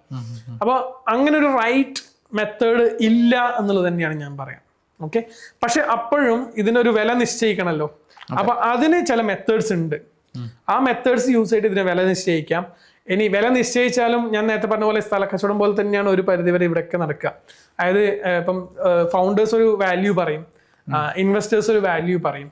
ഇനി ഇതിന് രണ്ടിനെയും ജസ്റ്റിഫൈ ചെയ്യാൻ വേണ്ടിയിട്ട് എന്തൊക്കെ പോയിന്റേഴ്സ് ഉണ്ടോ ആ പോയിന്റേഴ്സ് പറയും. അത് പറഞ്ഞ് പിന്നെ ഇതിനൊരു ഫൈനൽ ഒരു ഷെയ്ക്ക് ഹാൻഡിലേക്ക് എത്തുമ്പോൾ ഇതൊരു കോമൺ ഗ്രൗണ്ടിലേക്ക് എത്തും. അല്ലാതെ നിങ്ങൾക്കിപ്പം വാല്യുവേഷനിൽ കിട്ടിയ അതേ വാല്യൂ മാത്രമേ പുറത്ത് കിട്ടുള്ളൂ എന്ന് ഭയങ്കര നിർബന്ധങ്ങളൊന്നുമില്ല. കിട്ടും. ഇപ്പം ചിലപ്പോൾ സേ ഫോർ എക്സാമ്പിൾ മൾട്ടിപ്പിൾ ഇൻവെസ്റ്റേഴ്സിനെ ഒരു റൗണ്ടിൽ നിങ്ങൾ പൂൾ ചെയ്യാമെന്ന് വിചാരിക്കാം. അപ്പോൾ ആദ്യം ആ വാല്യുവേഷനിൽ 2 ഇൻവെസ്റ്റേഴ്സ് വന്നു, ഇനി ഒരു 2 ഇൻവെസ്റ്റേഴ്സിനെ കൂടി നിങ്ങൾക്ക് വേണ്ടതെന്ന് വിചാരിക്കാം. അപ്പോൾ ഇനി വരാനുള്ള 2 ഇൻവെസ്റ്റേഴ്സ് ചിലപ്പോൾ അതേ വാല്യുവേഷനിൽ വരും. റൈറ്റ്. പിന്നെ വൺസ് നിങ്ങളൊരു വാല്യുവേഷൻ വന്നു കഴിഞ്ഞാൽ പിന്നെ വാല്യുവേഷന്റെ മുകളിലേക്കുള്ളതാണ് അടുത്ത റൗണ്ടുകളിലേക്ക് പോകുമ്പോൾ സംഭവിക്കും. അപ്പൊ അങ്ങനെ ഫാക്ടേഴ്സ് ഉണ്ട്. അപ്പൊ അത് കമ്പനീന്റെ ഗ്രോത്തിനനുസരിച്ച് വരും, കമ്പനീന്റെ റവന്യൂവിനനുസരിച്ച് വരും. അപ്പൊ അതിനൊരു റൈറ്റ് എന്താ പറയുക ഒരു പ്രോസസ് ഇല്ല. മെത്തേഡ്സ് ഉണ്ട്, ആ മെത്തേഡ്സിൽ എടുക്കുക, അല്ലെങ്കിൽ ഒരു വാല്യുവേഷൻ കിട്ടും ആ ഫാക്ടേഴ്സിനെ ഡിപ്പെൻഡ് ചെയ്തിട്ട്. പിന്നെ അതിന് നിങ്ങളൊരു ഇൻവെസ്റ്റേഴ്സിന് മുമ്പിൽ പോകുമ്പോൾ നെഗോഷിയേഷൻ ഡെഫിനറ്റ്ലി ഹാപ്പൻസ്. ഇൻവെസ്റ്റേഴ്സിന് എങ്ങനെയായിരിക്കും ഒരു പ്രോപ്പർ ഷെയർ കാൽക്കുലേഷൻ അല്ലെങ്കിൽ റിട്ടേൺ ഒക്കെ പ്ലാൻ ചെയ്യുന്നത്? അല്ല, അതിൽ കമ്പനീന്റെ ഇക്വിറ്റി എങ്ങനെയാണ്, ഇപ്പം പെയ്ഡ് അപ്പ് ക്യാപിറ്റൽ ഉണ്ടാവും, ആ ക്യാപിറ്റലിനെ ബേസ് ചെയ്തിട്ടും അല്ലെങ്കിൽ ആ കമ്പനീന്റെ ഷെയർ വാല്യൂവിനെ ബേസ് ചെയ്തിട്ടും തന്നെയാണ് ഇക്വിറ്റി ഇത് ചെയ്യുക. ഓക്കെ, അപ്പോൾ സ്റ്റാർട്ടപ്പ് ആണെങ്കിൽ MVP കഴിഞ്ഞിട്ട് അത് പ്രൊഡക്റ്റ് മാർക്കറ്റ് ഫിറ്റ് ആണ്. അതെ. അപ്പോൾ ഒരു ഇൻവെസ്റ്റ്മെൻറ്റ് വരുവാണ്. ആ ടൈമിലായിരിക്കും മോസ്റ്റ് ഓഫ് ദ ഫൗണ്ടേഴ്സിന് ഇത് എത്ര ഷെയർ കൊടുക്കണം അതെ അറിയാത്തൊരു സിനാരിയോ വരും. ഫസ്റ്റ്ലി ഫൗണ്ടേഴ്സ് മനസ്സിലാക്കേണ്ടത് നിങ്ങളുടെ ഏറ്റവും, ഞാൻ നേരത്തെ പറഞ്ഞു, നിങ്ങൾ you are building asset and your asset is on equity. അപ്പോൾ നിങ്ങളും നല്ല സെയിൽസ് പേഴ്സൺ ആവണമെന്ന് പറയാനുള്ള reason you must know how to negotiate on equity. നിങ്ങൾക്ക് എന്ത് മെത്തേഡ് ചെയ്തിട്ട് നിങ്ങൾക്ക് വാല്യുവേറ്റ് ചെയ്യാം. വാല്യുവേഷൻ ടൂളുകൾ യൂസ് ചെയ്തിട്ട് നിങ്ങൾക്ക് വാല്യുവേറ്റ് ചെയ്യാം. അതിലൊരു വാല്യുവേഷൻ കാണിക്കും. ഏർലി സ്റ്റേജ് ആണെങ്കിലും ഒരു വാല്യുവേഷൻ കാണിക്കും. അത് ഇതിൻ്റെ മാർക്കറ്റ് പൊട്ടൻഷ്യലും ഇതിൻ്റെ ഈ പറയുന്ന എല്ലാ സാധനങ്ങളും വെച്ചിട്ട് തന്നെയാണ് കാണിക്കുക. അപ്പോൾ അതിൽ ടാമസ് ആമസോം, ഇതിൻ്റെ വാല്യൂ, ഇതിൻ്റെ പൊട്ടൻഷ്യൽ, ഇതിൻ്റെ റെലവൻസ്, ഇതൊക്കെ കോമ്പറ്റീറ്റേഴ്സിൻ്റെ അഡ്വാൻറ്റേജ്, നമ്മൾ അതൊക്കെ വെച്ചിട്ട് അവർ മെഷർ ചെയ്യുമ്പോഴും ഡെഫിനറ്റ്ലി ഒരു വാല്യൂ കാണിക്കും. പക്ഷെ ആ വാല്യൂ കാണിച്ചതുകൊണ്ട് ആ വാല്യൂ കിട്ടണമെന്നില്ല. അവിടെ as a founder you negotiate. നിങ്ങളുടെ സെയിൽസ് സ്കിൽ യൂസ് ചെയ്യുക, നിങ്ങൾ നന്നായിട്ട് നെഗോഷിയേറ്റ് ചെയ്യുക. അതിൽ എത്ര നിങ്ങൾക്ക് പെർസെൻറ്റേജ് കുറക്കാൻ പറ്റും ആ പെർസെൻറ്റേജ് കുറയ്ക്കുക എന്നുള്ളതാണ്. പിന്നെ നിങ്ങൾ എപ്പോഴും നോക്കേണ്ടത് ഒരു ഇൻവെസ്റ്ററെ ചൂസ് ചെയ്യുന്ന സമയത്ത് ആ investor are they putting only money or are they strategically investing or adding value to it. അപ്പം യൂഷ്വലി നിങ്ങൾ ഒരു ഇൻവെസ്റ്റർ പിക്ക് ചെയ്യുന്ന സമയത്ത് അയാളുടെ പൈസ മാത്രം കണ്ടെടുത്തു കഴിഞ്ഞാൽ ഒരു പ്രോബ്ലം എന്താ വെച്ച് കഴിഞ്ഞാൽ ആ പൈസ തീരുമ്പോൾ അയാളുടെ വാല്യൂവും തീരും. മനസ്സിലായി.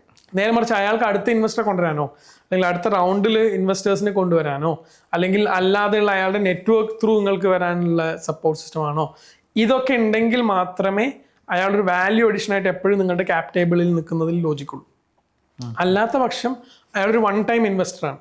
ആ വൺ ടൈം ഇൻവെസ്റ്റർ എടുത്തു കഴിഞ്ഞാൽ അയാളുടെ പൈസ കിട്ടി കഴിഞ്ഞാൽ അയാളുടെ ഇത് കഴിഞ്ഞു. പിന്നെ അയാൾക്കും അതിൽ റെലവൻസ് ഇല്ലാത്തതുകൊണ്ട് തന്നെ അയാൾക്ക് പെട്ടെന്ന് എക്സിറ്റ് ആവണം. അപ്പം അയാൾ തിരിച്ച് നിങ്ങൾക്ക് പ്രഷർ ഇട്ട് തുടങ്ങും അടുത്ത റൗണ്ട് റേസ് ചെയ്യാനും സാധനങ്ങളൊക്കെ. നേരെ മറിച്ച് മറ്റേത് അയാൾ കുറെ കൂടി ഇൻവോൾവ് ആയിരിക്കും. അയാൾ നിങ്ങൾക്ക് കുറെ സപ്പോർട്ട് സിസ്റ്റംസും നെറ്റ്വർക്കും തരും.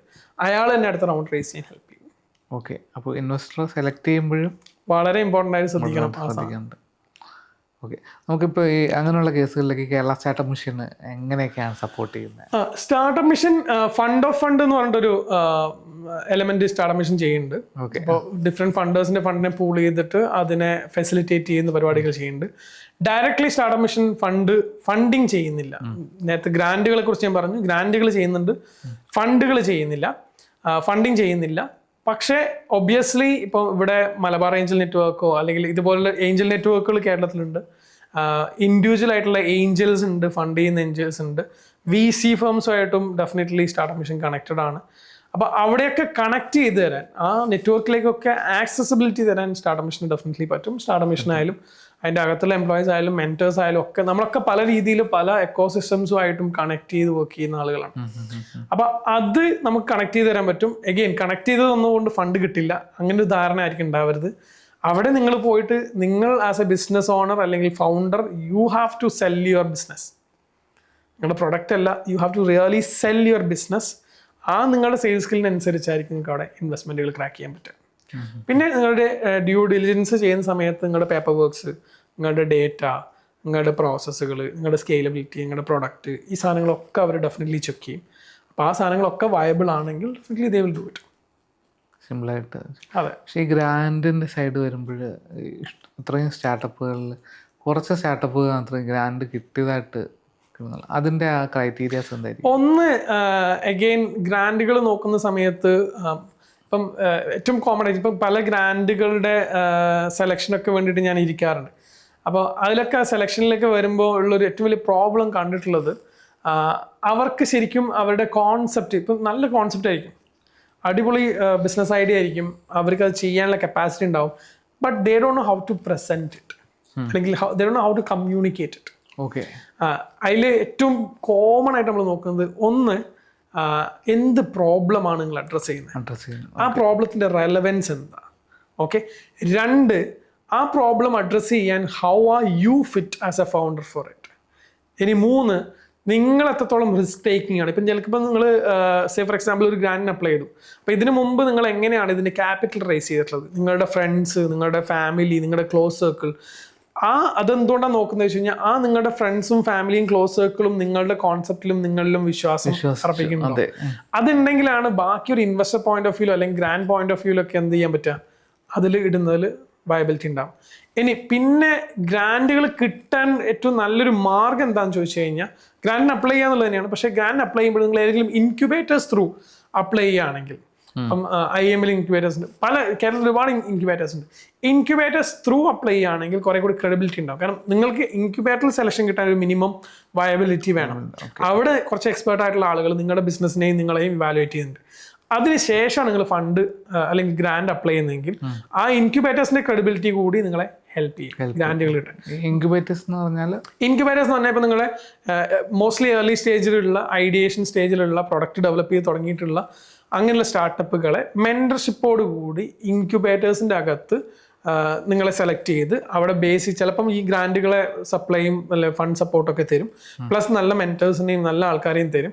അവിടുന്ന് ഗ്രോ ചെയ്യിപ്പിച്ചിട്ട് ഒരു ചിലപ്പോൾ 6 മന്തിന്റെ കൊഹോട്ട് ആയിരിക്കാം, അല്ലെങ്കിൽ 1 ഇയറിന്റെ കൊഹോട്ട് ആയിരിക്കാം. ആ കൊഹോട്ട് കഴിയുന്നവരെ നിങ്ങൾ അതിൻ്റെ അകത്ത് ഇൻക്യുബേറ്റ് ചെയ്യും. ഓക്കെ, അവർ ചിലപ്പോൾ ആ ഇൻക്യുബേറ്റേഴ്സ് ചെറിയ ഇക്വിറ്റി പെർസെൻറ്റേജ് എടുക്കും. അത് നല്ലതാണ്. ആ നല്ല ക്രെഡിബിലിറ്റിയുള്ള ഇൻക്യുബേറ്റേഴ്സ് ആണെങ്കിൽ അവർ നിങ്ങൾക്ക് ഫണ്ടിങ്ങിനും അതുപോലെ ബാക്കി നല്ല ഹ്യൂമൻ റിസോഴ്സിനും ഈ പ്രൊഡക്റ്റ് റിഫൈൻ ചെയ്യുന്നതിനും പിവോട്ട് ചെയ്യുന്നതിനും ഒക്കെ നല്ല രീതിയിൽ സപ്പോർട്ട് ചെയ്യും. അപ്പോൾ നിങ്ങൾക്ക് ഒരു മിനിമം സ്ട്രക്ചേർഡ് ആയിട്ടുള്ള നല്ലൊരു ഇതായിട്ട് പുറത്തേക്ക് ഇറങ്ങാം. എന്നിട്ട് നിങ്ങൾക്ക് എന്ത് ചെയ്യാം, മാർക്കറ്റിലേക്ക് ഹിറ്റ് ചെയ്യാം. അപ്പോൾ ആ പ്രോസസ്സുകളുണ്ട്. ഇൻക്യുബേറ്റേഴ്സ് ത്രൂ ആണ് ഒരുപാട് ഗ്രാൻഡുകൾ കൊടുക്കാൻ കിട്ടാൻ ഭയങ്കര ഈസി ആവുക എന്ന് പറയാം. മനസ്സിലായി. ഇപ്പോൾ ഈ സ്റ്റാർട്ടപ്പ് ഫൗണ്ടേഴ്സ് പുതുതായിട്ട് വരുന്ന ആൾക്കാർ മെന്റർഷിപ്പ് എടുക്കുന്നതിനെ കുറിച്ച് മെന്റർഷിപ്പ് അഗെയിൻ ലൈക്ക് ഇതിൽ സ്റ്റാർട്ടപ്പ് ഫൗണ്ടേഴ്സ് മെന്റേഴ്സിനെ എടുക്കണോ എന്നുള്ളത് ഭയങ്കര ഡിബേറ്റബിൾ ക്വസ്റ്റ്യൻ ആണ്. എടുക്കണം എന്നുള്ളത് തന്നെയാണ് ഞാൻ പറയാം. പക്ഷെ എടുക്കുമ്പോഴും രണ്ട് സൈഡിലും ഉണ്ടാവേണ്ട ക്ലാരിറ്റി മെന്ററിന്റെ സ്പേസിൽ നിർത്താനും ഫൗണ്ടറിന്റെ സ്പേസിൽ നിൽക്കാനും അറിയുക എന്നുള്ളതാണ് ഫൗണ്ടേഴ്സ് ശ്രദ്ധിക്കേണ്ടത്. ഫൗണ്ടേഴ്സ് ചിലപ്പോൾ എക്സ്പെക്ട് ചെയ്യുക മെന്ററും ഫൗണ്ടറിനെ പോലെ ആക്ട് ചെയ്യാനാണ്. അത് ഒരിക്കലും മെന്ററിന് സാധിക്കില്ല. മെന്ററിന് മെന്ററായി നിൽക്കാനേ പറ്റുള്ളൂ. അപ്പോൾ ഈ ഫൗണ്ടർ നിങ്ങൾ ഇനീഷ്യലി ഭയങ്കര കൺവിൻസ്ഡ് ആയിരിക്കും, നിങ്ങൾ ഇനീഷ്യലി ഭയങ്കര ആവേശത്തിലായിരിക്കും. അതേപോലെ മെന്റർ ആവണമെന്ന് ഒരിക്കലും മെന്ററിന് പറ്റില്ല. മെന്ററിന്റെ റോള് മെന്റർ ചെയ്യലാണ്. നിങ്ങളെ പോലെ ഫൗണ്ടറെ പോലെ നിങ്ങളുടെ ബിസിനസ്സിൽ ആക്ട് ചെയ്യലല്ല. അത് അയാൾക്ക് ചെയ്യാൻ പറ്റില്ല.